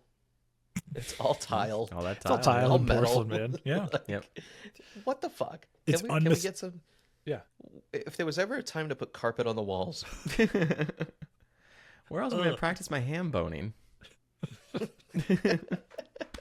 It's so if you're talking with someone on the phone and go into the bathroom, it's so obvious you just walked into the bathroom. Yeah. I had one of my employees one time, and it's also a good friend of mine. Shout out Kale. He was looking for me for something work related, and I was in the bathroom once, and he goes, "Hey, boss man, you in here?" And I, of course, said nothing because that is wildly inappropriate. And later on in the day, I go, "You ever fucking try to fucking talk to me in the bathroom like that, over, through the wall? Yeah. I'll fucking fire you." I'm pooping. You pooping? Like, what the fuck conversation are we having? Yeah, he just wanted to ask, like, "Hey, where can I find a roll of duct tape?" Not in here. Oh, very nice. My turn. Is it my number 3? Yeah, you're number 3. Yep. Number 3. Okay. All right. This one is called "Paying for It." Okay. Okay. I'll try to abbreviate some of these longer stories. We were hosting a photography workshop a couple years back, and this was in Florida, and we hire a chef. Like, we rent a house and we hire a chef or whatever that will do dinner for us every night, because we'll I know, la di da. Fancy we'll have like a motherfucker. dozen. We'll have like a dozen students, and like we'll come back and we'll all just be like fucking wiped out from shooting for hours and like disgusting, and then we'll just basically want to like shower and then eat. And so having a chef is just like what makes the most sense, especially when you're trying to pay for dinner for 15, 16 people. And so for whatever reason, this chef that we hired for this one was just fucking, she was insane. She was just like a crazy person who was just like, I don't know, just as soon as we came into the room, like we were in trouble, which was really weird. Like she was like angry at us because she was like angry at like the kitchen at the house for like not being set up in the right way. And then like my dogs were there and she was just like really upset that the dogs were existing and like in the same sort of space. And, but like, not under her feet necessarily, but like the kitchen was like attached to the living room. Can't be anywhere near the kitchen. They were just I like think people are like that. it wasn't just that. There were so many things that she just like had this massive problem with. And so basically like at the end of the night, she was just like, I'm not going to come cook here anymore. Like I'll cook at home and drop the food off, or something, but I'm not going to cook here anymore. And so we were like, that's not what we're paying you for. And we fired her. And there was this whole thing where she was trying to keep like all of her money or whatever. And we're just like, absolutely not. Yeah. We will just put in a credit card dispute and then like absolutely like obliterate you with terrible reviews. So that all wound up working out fine. But we were left with the problem that we had no chef and also like no dinner reservations or anything like that for this number of people. So luckily we happened to find this restaurant that was right down the street, would take a group of 15. And then when we get there, we're like, well, we hope it's good. We get there and the food is fucking incredible. It's one of the best meals I've ever had in my life. Everyone there is like having a great time, rave reviews. The waiter's great. Like everyone's like, seriously, like this is the best meal I've ever had. And the food's so good and all this stuff. And so we had a great, great dinner. And afterwards, and of course, you're paying a lot of money for the dinner as well. But afterwards, I get back, I'm just like, I don't feel great. And then like proceed to have like a night of stomach issues. And it's the same thing with Kaylee. She's like, I have stomach problems too. We asked our other teacher that we teach with, and I was like, did you have stomach issues from last night? And she's like, oh yeah. So I could assume that everyone did. And that's one thing. But then the way we do workshops is we do 2 weeks of workshops in a row. And so we have to have the conversation. It was like, okay, do we book the same restaurant for the following week, knowing that people will, 1, have a good time, and 2, possibly get food poisoning? I don't know. So we did have to have that conversation. It was like, well, was it food poisoning, or was it just like maybe they used a lot of oils that didn't agree with us? And yeah, we booked the restaurant, and you know what? It was fucking great a second time, and I fucking shit my absolute brains out a second time as well. I was gonna say everybody else gets sick, but you guys are used to it. Yeah, so you're like, I don't know what you're talking about. It was fine. We've got the perfect gut bacteria now. Yeah, but it was something we did not poll every student on and be like, how's your stomach? Is that okay? Hey, did you take a shit? You take a shit because we took a shit. Will you take this smear test for me? Here's a paper towel. Yeah, put it in the envelope. And honestly, like that sort of situation has happened like a number of times where I've just wound up at this restaurant and we're like, this food is amazing. Terrible issues afterwards, and then be like, I kind of want to go back there again. I'm super curious what happened. I think it's just like the type of oil that some restaurants use to like cook their food. Just does not agree with. Where, if you don't want to name the place, where approximately was it? They were on Anna Maria Island in Florida. Okay. Oh, Florida. Yeah, you never know. And again, like if I was like rating the restaurant, fucking 5 stars, incredible. Just knowing that after the fact, like there will be consequences. Like 100% of the time. Yep. So that one's called paying for it. Probably between those 2 dinners, I think we probably must have spent at least $3,000 for everyone to have terrible gas. Did you eat at Hurricane Hank's? It was not Hurricane Hank's. Looking for bad reviews. What about the ugly grouper? I'm not- Ugly grouper. Listen, if you Yeah, name the restaurant, I'll tell you what it was. But other than that, I will not name the restaurant myself. But yeah, any fun butts looking for recommendations down for Anna Maria Island, just hit me up on the Discord. Just bring your wet wipes. Just be warned. That's all. You know, I'll say though, isn't the best restaurant experience usually the one that like emanates from some sort of chaos and travel, or Yeah. you know, Yes. Yep. you just end up at a place Yep. that you didn't expect to be, and it's like, Incredible. man, Yeah. we couldn't have picked a place like this. 100%. I love that. Yep. During our whole travels for the greatest adventure, like the place that we had the best food was also the place we went out of sheer necessity because we're like, fuck, it's the only restaurant open within 100-mile radius. That's not like a McDonald's. Let's go here. And we're like, this is the best thing that's ever happened. Yeah. Also terrible stomach problems after that restaurant. The best barbecue I've ever had was an hour away from Bryce Canyon in Utah. It's in the middle. Bryce Canyon, Utah. There's nothing there. It is dark all around. But for some reason, right down the road was a barbecue place. Only restaurant around that wasn't like fast food technically, and we don't eat fast food. And oh my god, it's the best barbecue I've ever had. The best brisket I've ever had in my life was in this Was that random. was that Arbus? They have the meats. They have the meat sweats. Yeah. All right. That was my number 3. Will, Three. you're number 2. Speaking of meat sweats, Mm-hmm. very good transition here. I call this one TSO shit. Love it.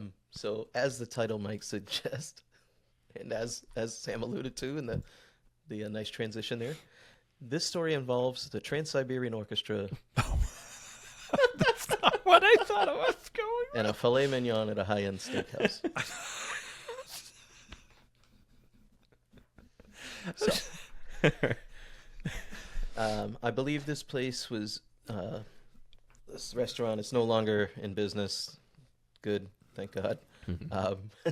This nice steakhouse near the Boston Garden, over by the Faneuil Hall area. I think it was called the Hillside, or something like that. Not the Hilltop. I would Okay. never get a bad steak there. This was like the Hillside, high end, or they fancy themselves that. I make a date. We got tickets to the Trans-Siberian Orchestra. You know, happy day. We got a nice reservation at the restaurant. We go in. I order the filet mignon, which this is probably the last time I ordered a filet in a restaurant, because I'm more of a New York strip guy, but I would go back and forth. I order a filet. It was like $85. I cut into it. I order medium. That's usually my choice, because I feel like it can go a little one way or the other, and I'm fine. Yeah. This thing was blue in the middle. Oh, yeah. Okay. And I was young, and I'm like, okay, it's a fancy place. Like, they wouldn't serve me bad food, right?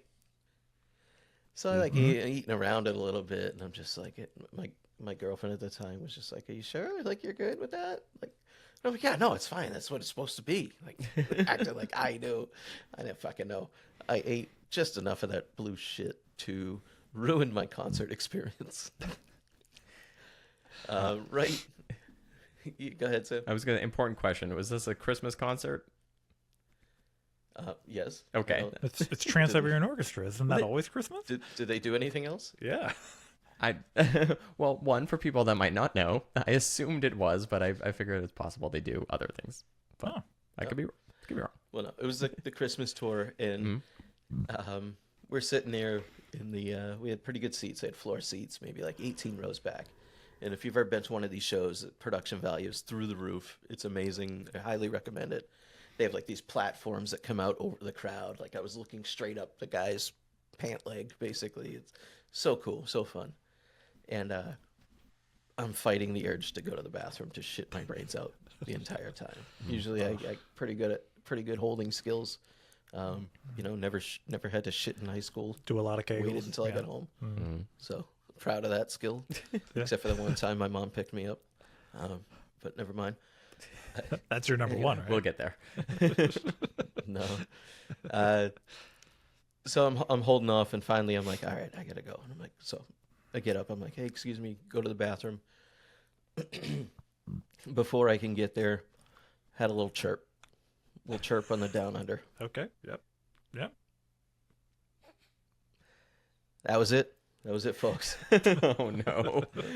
I get to the bathroom, released whatever I had left. But then when I looked down to pull up, the chirp was there.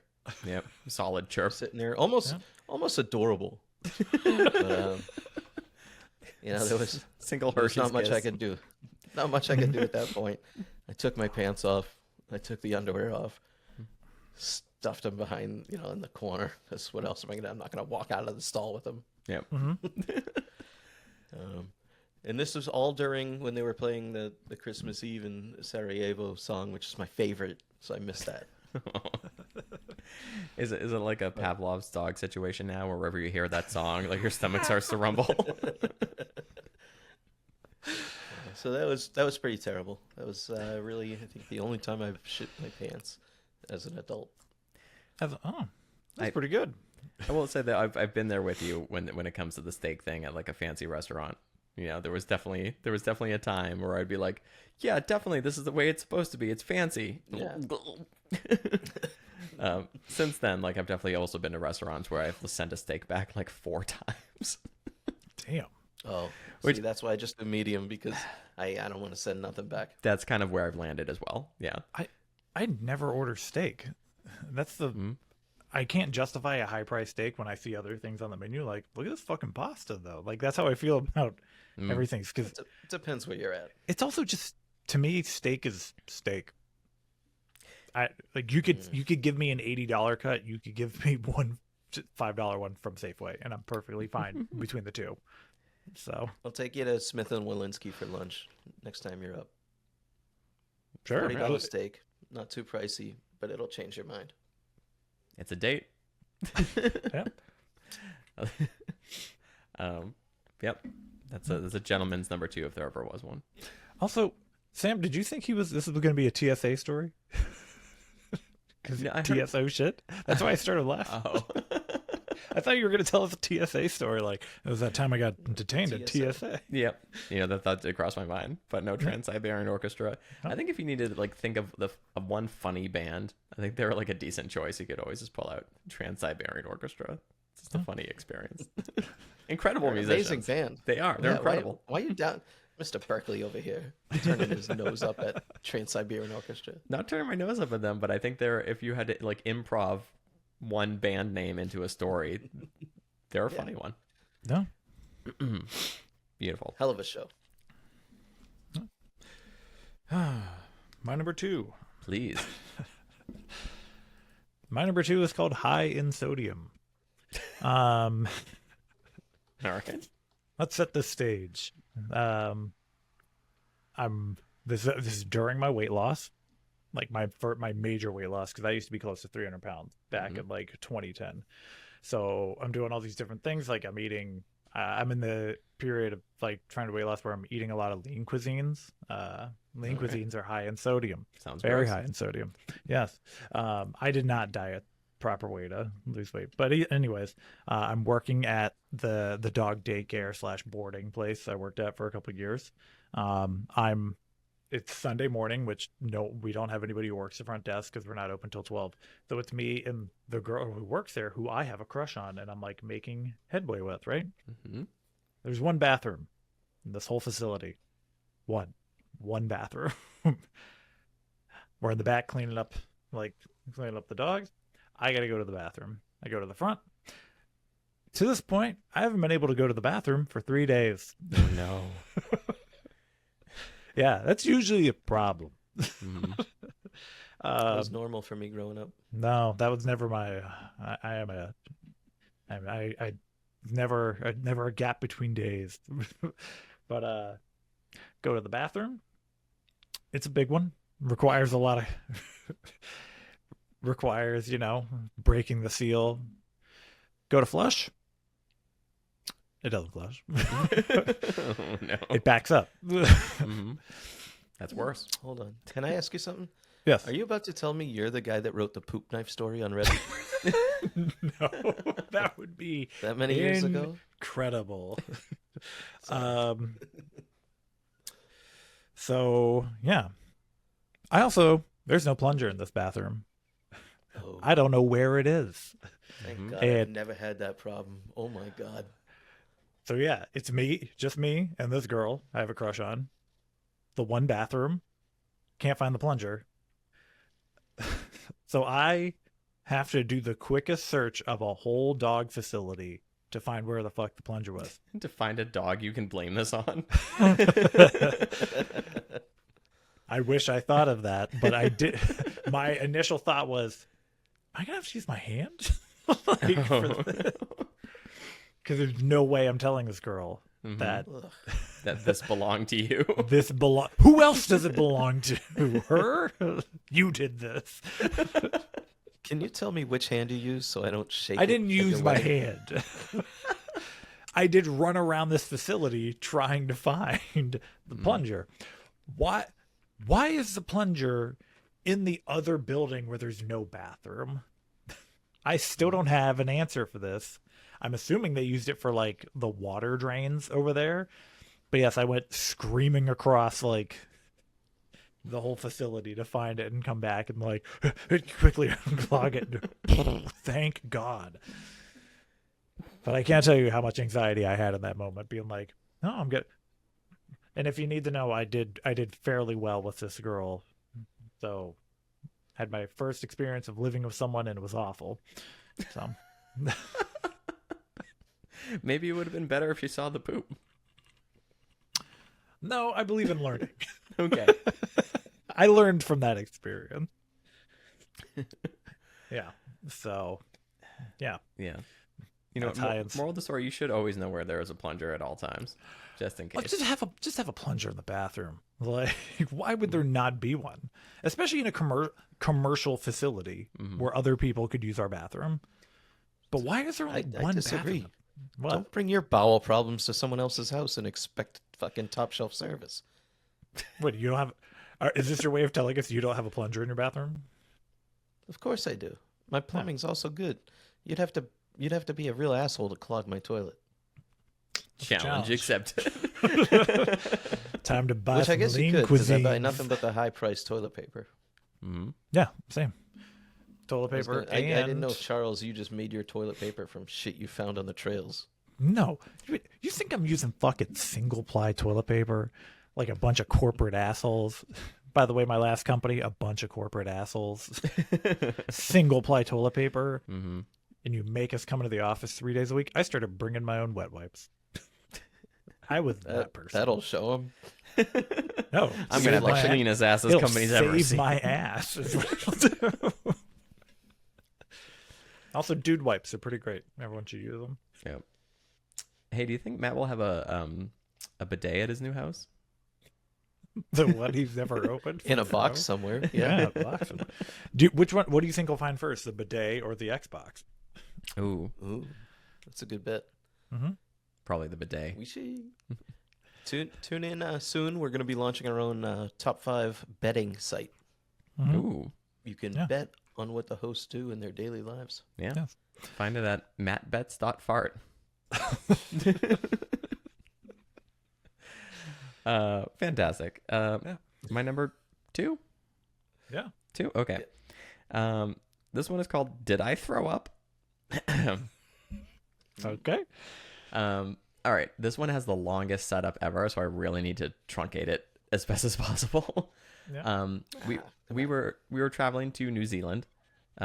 We left from, I don't know if I've told the story on the podcast before too, so I don't want to be too repetitive. We were going for another photography workshop we were teaching, and we traveled first from Boston to Los Angeles, and there was going to be Los Angeles to New Zealand. We got all the way to Los Angeles. We have a connecting flight. We get like all the way to the the waiting room, the terminal or whatever, and they're like, they call Kaylee's name. They're like, well, Kaylee Greer, please come up to the desk here. And she comes up, and the woman is just like, hey. She goes, hi. The woman behind the desk says like, hey, I have the New Zealand like consulate or whatever on the phone for you. I'm like, okay.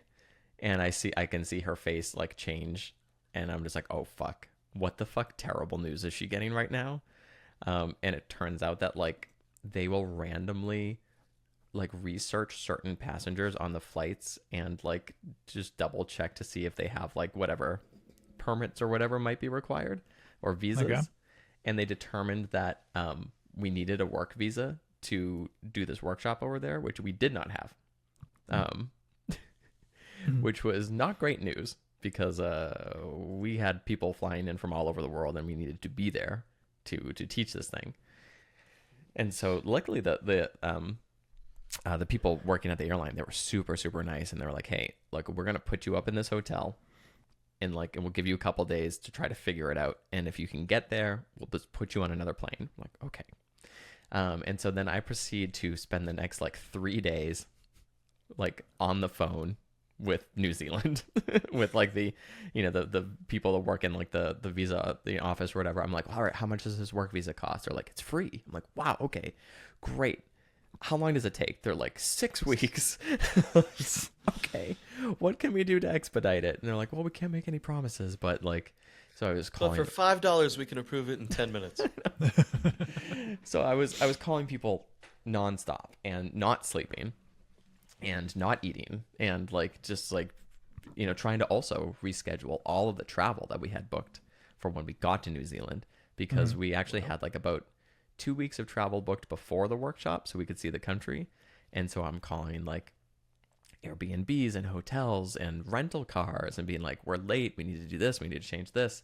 It's fucking crazy and stressful and long. And finally we get a call back from the guy from New Zealand and he's like, all right, your thing's approved. And so I call the airport and I'm just like, are things approved? And they're like, great, there's one more flight today and it leaves in like 20 minutes. Can you get here? I'm like, yep.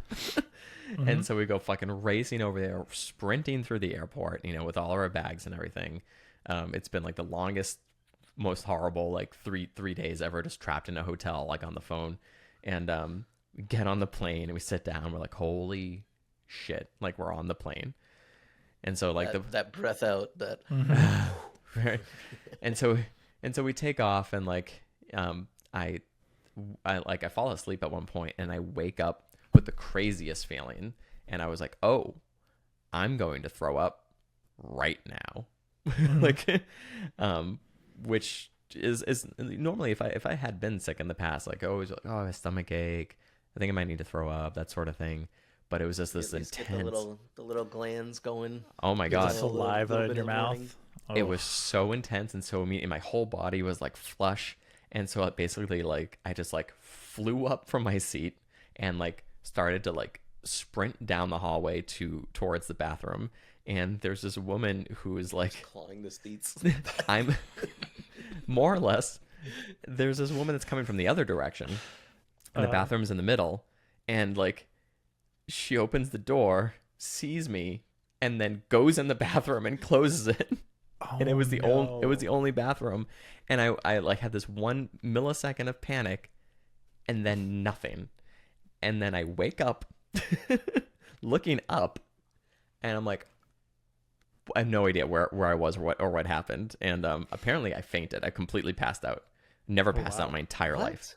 Never passed out in my life. Holy shit. Kaylee's looking down at me. She's horrified because like I'm of course never sick. You know what I mean? Yeah. And just like suddenly I'm on the floor.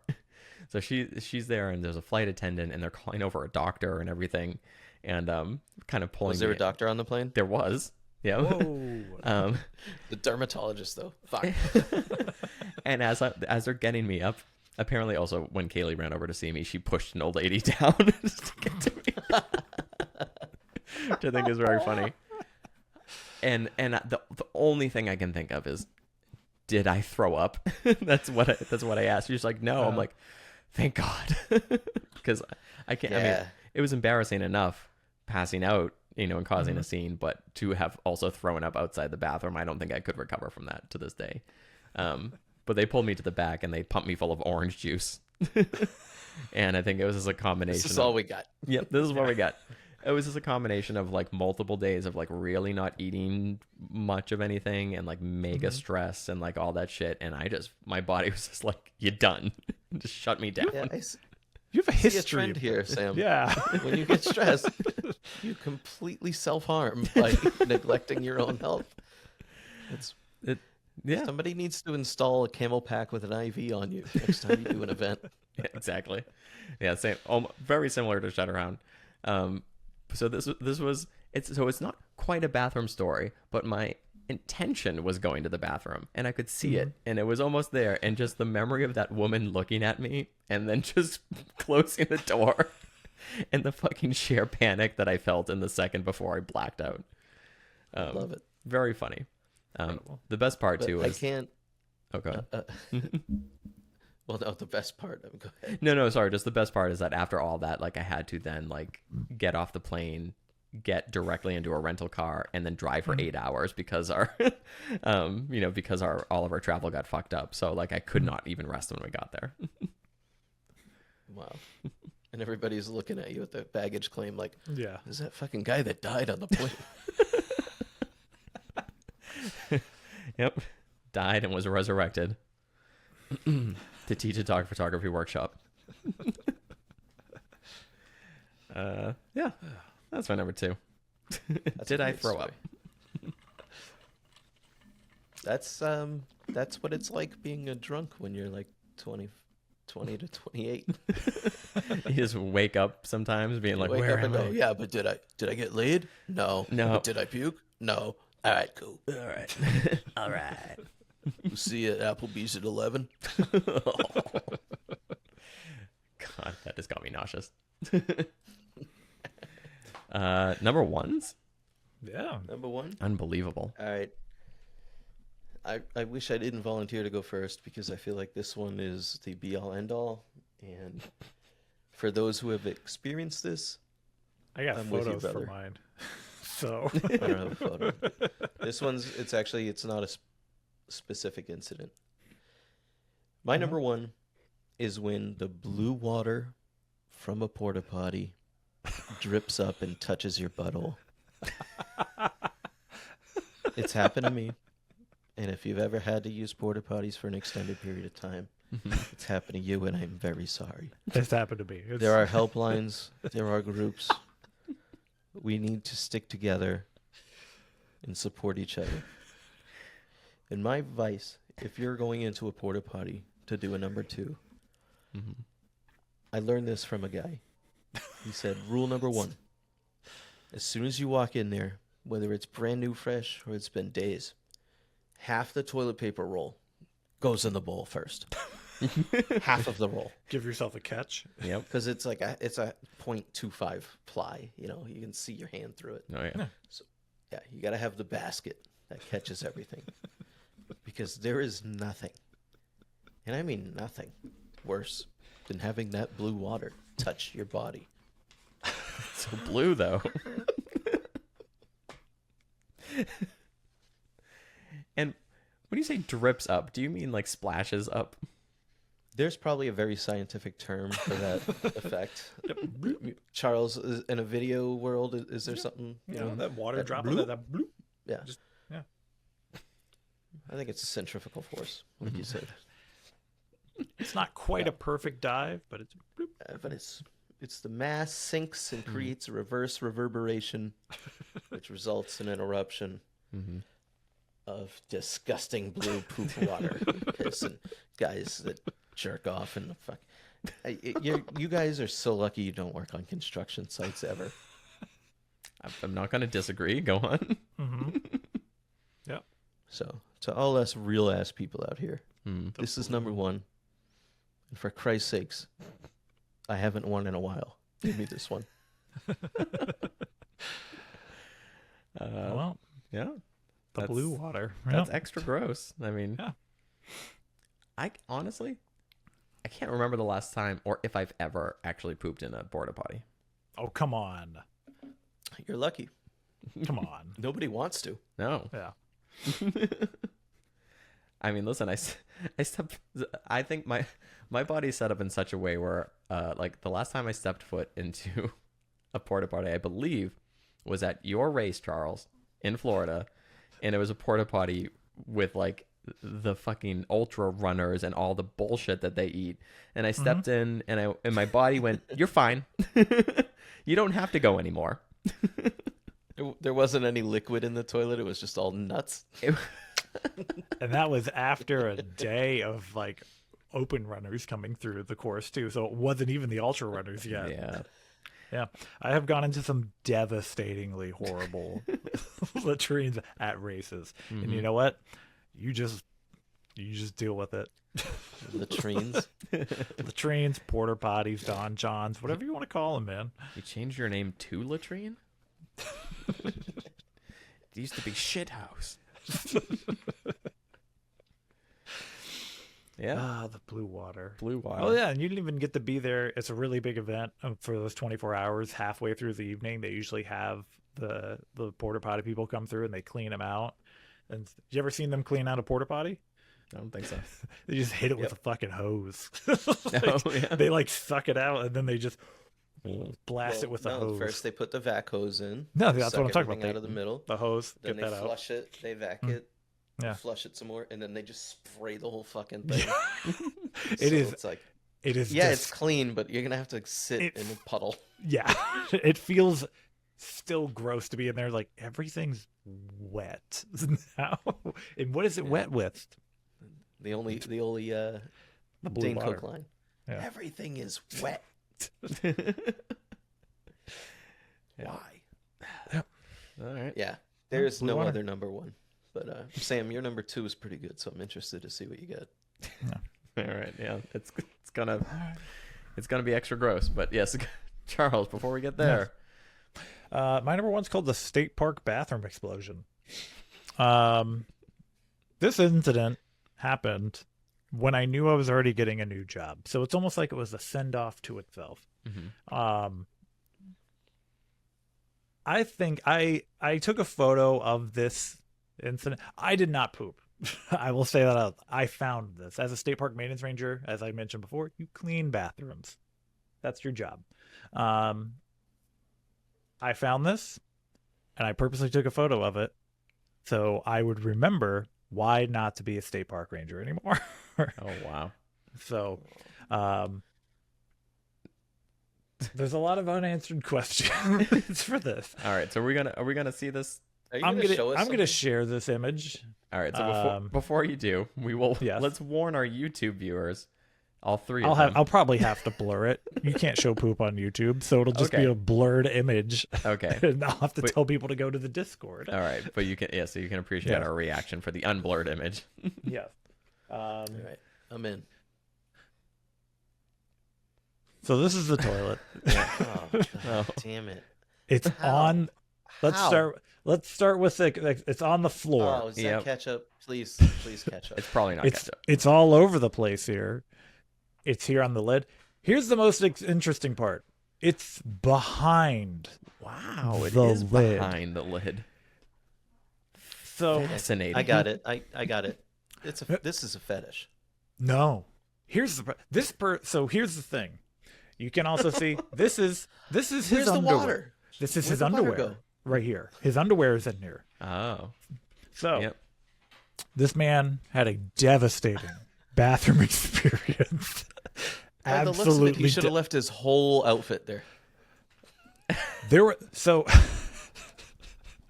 there was poop all over the floor. There was poop on the back of the door. Of course. So this man got it on his hands, as you can see, it was everywhere else. Why is there poop on the floor?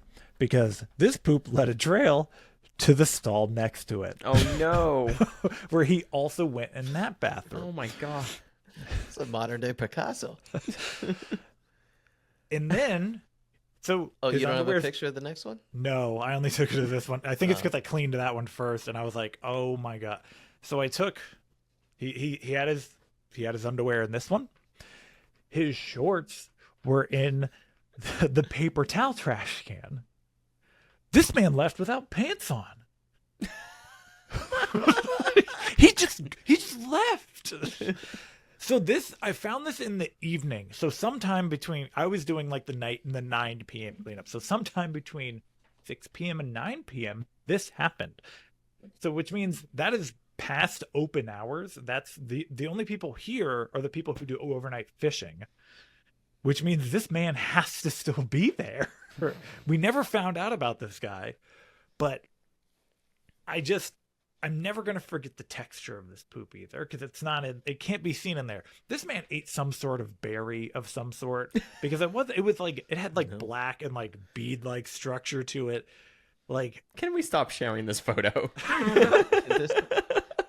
This is deliberate. This is deliberate. This is vandalism.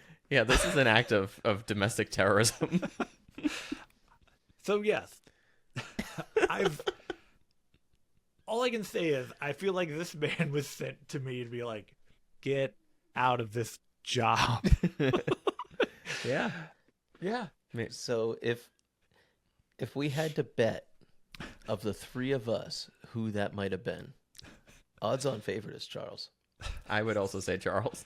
No, I do not have these bad Well, you shits. saw it. I did see it. I was never there. So you're the odds-on of the three. I of don't us. know that you weren't there. Well, who's the fisherman? Will. Yeah. But to get it behind the toilet lid. Yeah, did he start with the toilet lid closed and then open it? No. No, that is a fetish. That is somebody doing it to make a scene. I don't. You might not be wrong. Yeah. Because you have to save up that much poop to do something like that. To hit two toilets and on the floor as you go, which means he had like to- the sheer volume. That's like 2 days worth of food. You're Even sure if he you're was still binging. alive after this? Did you check the obituaries or the police should've. reports or anything? In the third stall was his His shit-ridden hydrated corpse. body. just yeah. It took me a solid like hour to clean that up. Mm-hmm. And I was like, yep, I really got to get out of this job. And luckily I had something coming down the pipe. Which What was the job again? What I store? was a maintenance ranger for one of the Virginia state parks. I will name it Oh. if I can. I was gonna say if it was like a retail store, that's quit on the spot. No. Yeah. Yeah. No, that's the thing. If I needed this job. That's the problem. So like I was like, I have to keep working this gig. It was at Leesylvania State Park in Woodbridge, Virginia. So Pennsylvania? Leesylvania, Leee Is that- Sylvania. Is that near West Ogdenburg? Right? I didn't even know North this place Haverbrook? existed. Yeah. It's not a great state park. I also have if we ever do worse jobs, I can do a 5 list of just working at this fucking job. I've only had 5 jobs. I was pitched that this is like it was going to be like 80% maintaining trails and building stuff and 20% bathroom and trash. They had those numbers flop. No, yeah. Really badly flopped. I learned a lot about people. I don't like them. That's why I work remotely from home. Mm-hmm. So Yeah. Sometimes there's a sign Luckily, from the those universe. people are- this was this man was the sign. those park rangers are unemployed now.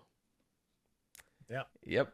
Good luck to everyone who wants to go Don't to red a on me. yeah. Go want to enjoy go to a nature park. now. Just get Before used to shitting in the woods because that's going to be a lot easier from now on out. Go enjoy the Grand Canyon before it becomes Panasonic presents America's Whole. I have a trip planned for Niagara Falls this summer, Mhm. and we're gonna hop both sides. And I'm worried that my Canada side is gonna get fucked up. Oh yeah. Yeah. They're not going to let you in. Maybe. Probably not. Oh, we get 2 quality number 1s so far. What do you Uh, got? Say, Let's see. All right. I'm gonna preface this first with a short disclaimer, then give you the title and then the story. The disclaimer is that I'm a relatively private person when it comes to my bathroom business. Mhm. I'm not particularly interested in like sharing it with people, being like, "Look what I did." It's not a thing that I've ever done, except for this one time. This story, Okay. which I call the Grapist.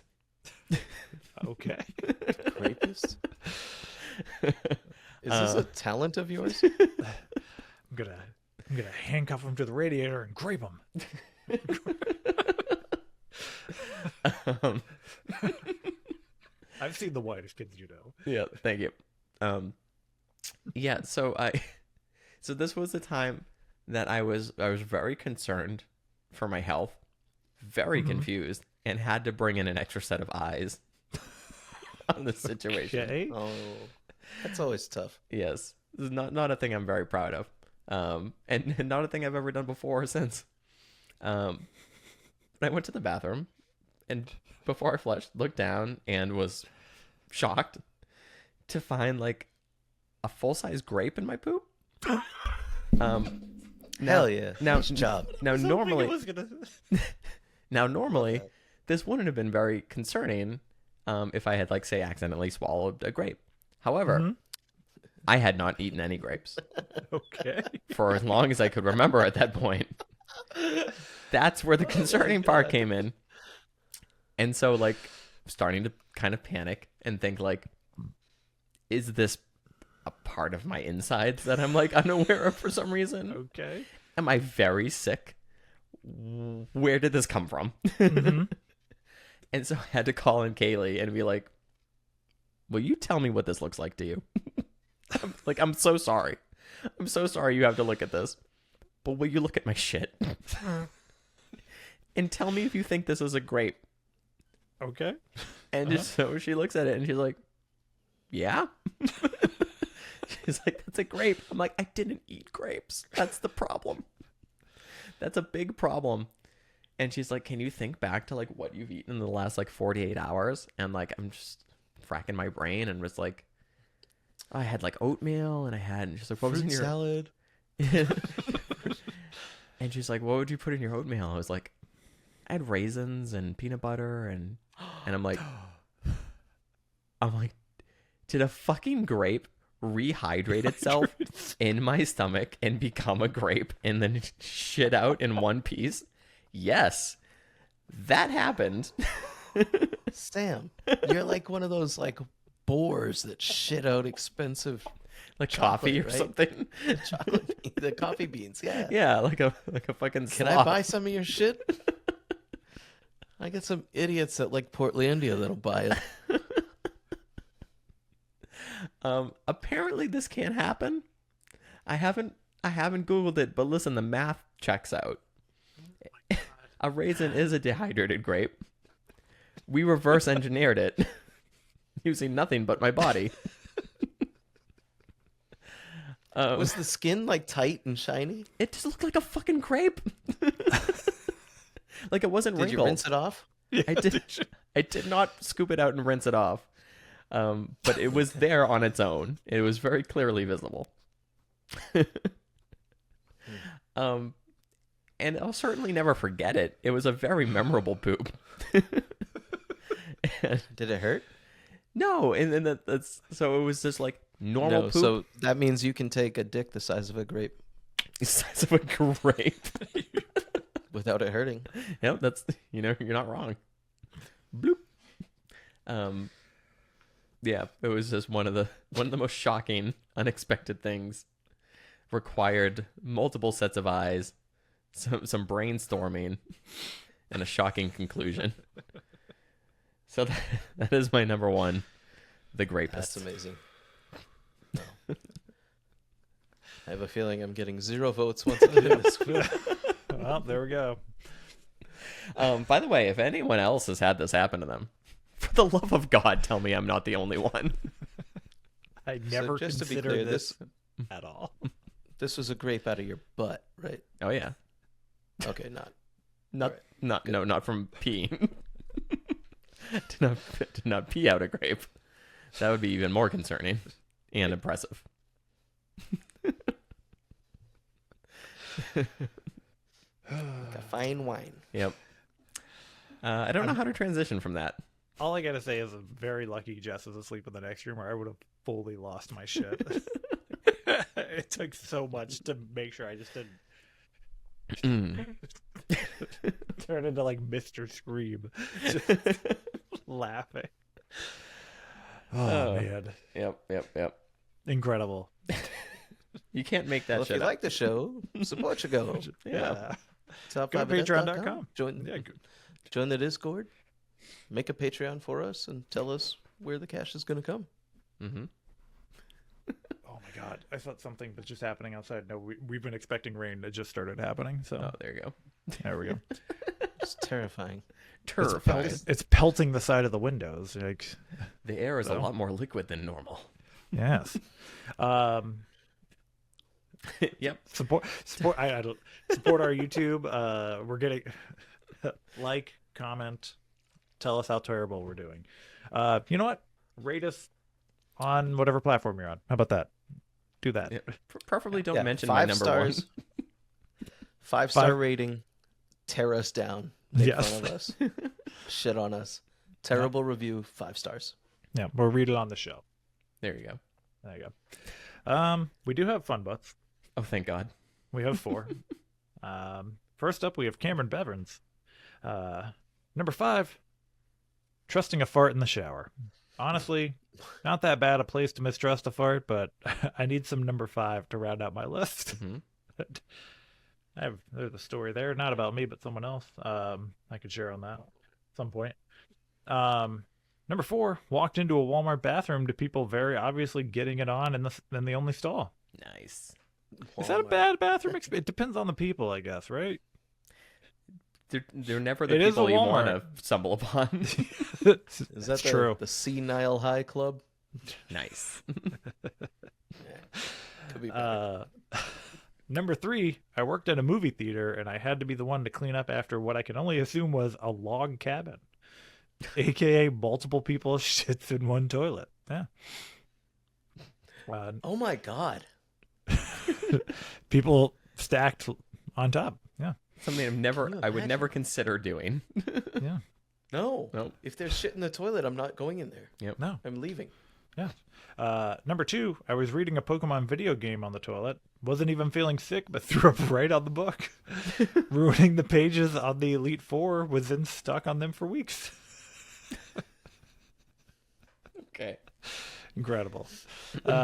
Number 1, I used to work at a Walmart. Walked in on a guy coked out of his mind, completely nude and muttering nonsense. Mhm. Next up, we have Eric Torreyson. Number 5, first time I got hammered drunk, I just passed out on the toilet. Friends said they found me there about an hour later.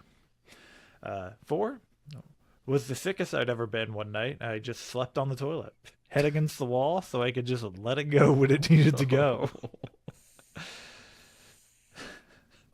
3, that just reminded me of another story I had.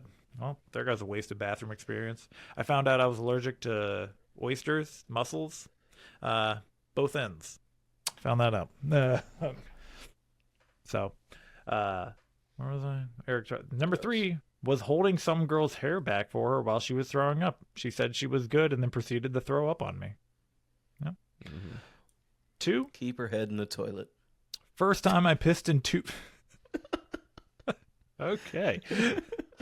Number 2, first time I pissed in 2 different directions because I didn't know semen can dry and cause a partial blockage, resulting in the sprinkler head and making a mess. I laughed so hard when this happened, and me, myself, and Irene, since it happened to me. And number 1, had recovered from being sick and decided to have a bowl of cereal. Hadn't even finished the bowl when I had to run to the bathroom to puke. I wasn't ready for it when it came out of the other end, too. That's crazy. I've never had puke and poop. It's At the not same a fun. It's not a fun experience. It's very, very much a panic attack if you're puking first and you go, oh, because yet you have to solve 2 problems right then. You have to. Sounds like Matt every other weekend. That's why I'm a Republican. I don't want to do that. What? You heard it here. There you go. Next up, we have Ryan Brown. Number 5, a few weeks ago on Army duty, I caught the neurovirus. I woke up, could feel vomit rumbling through my system, and tried to gracefully make my way to the latrine stalls.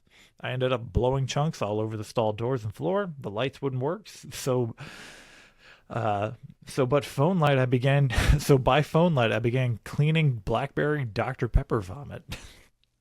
I went to grab a mop and heard someone enter the bathroom, only to see the sergeant major standing in the pool of my puke. There you go. Number 4, my first colonoscopy. I really hate enemas, is what he says.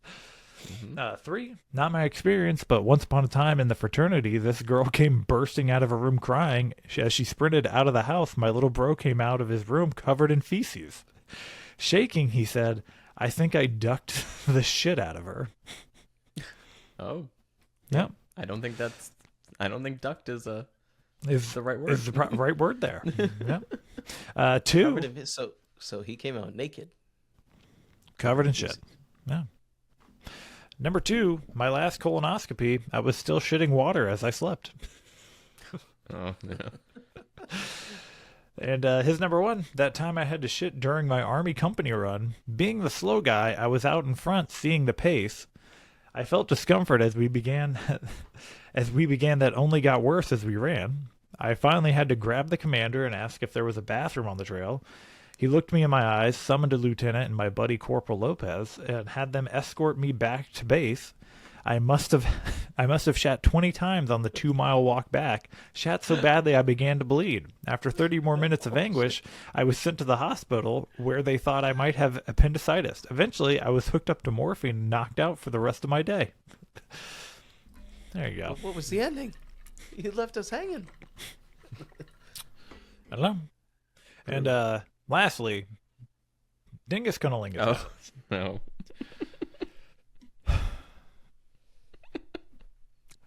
I have to enter this part of my brain where I can't comprehend what I'm reading. I just have to go through with it. Well, that's all we have time for today, folks.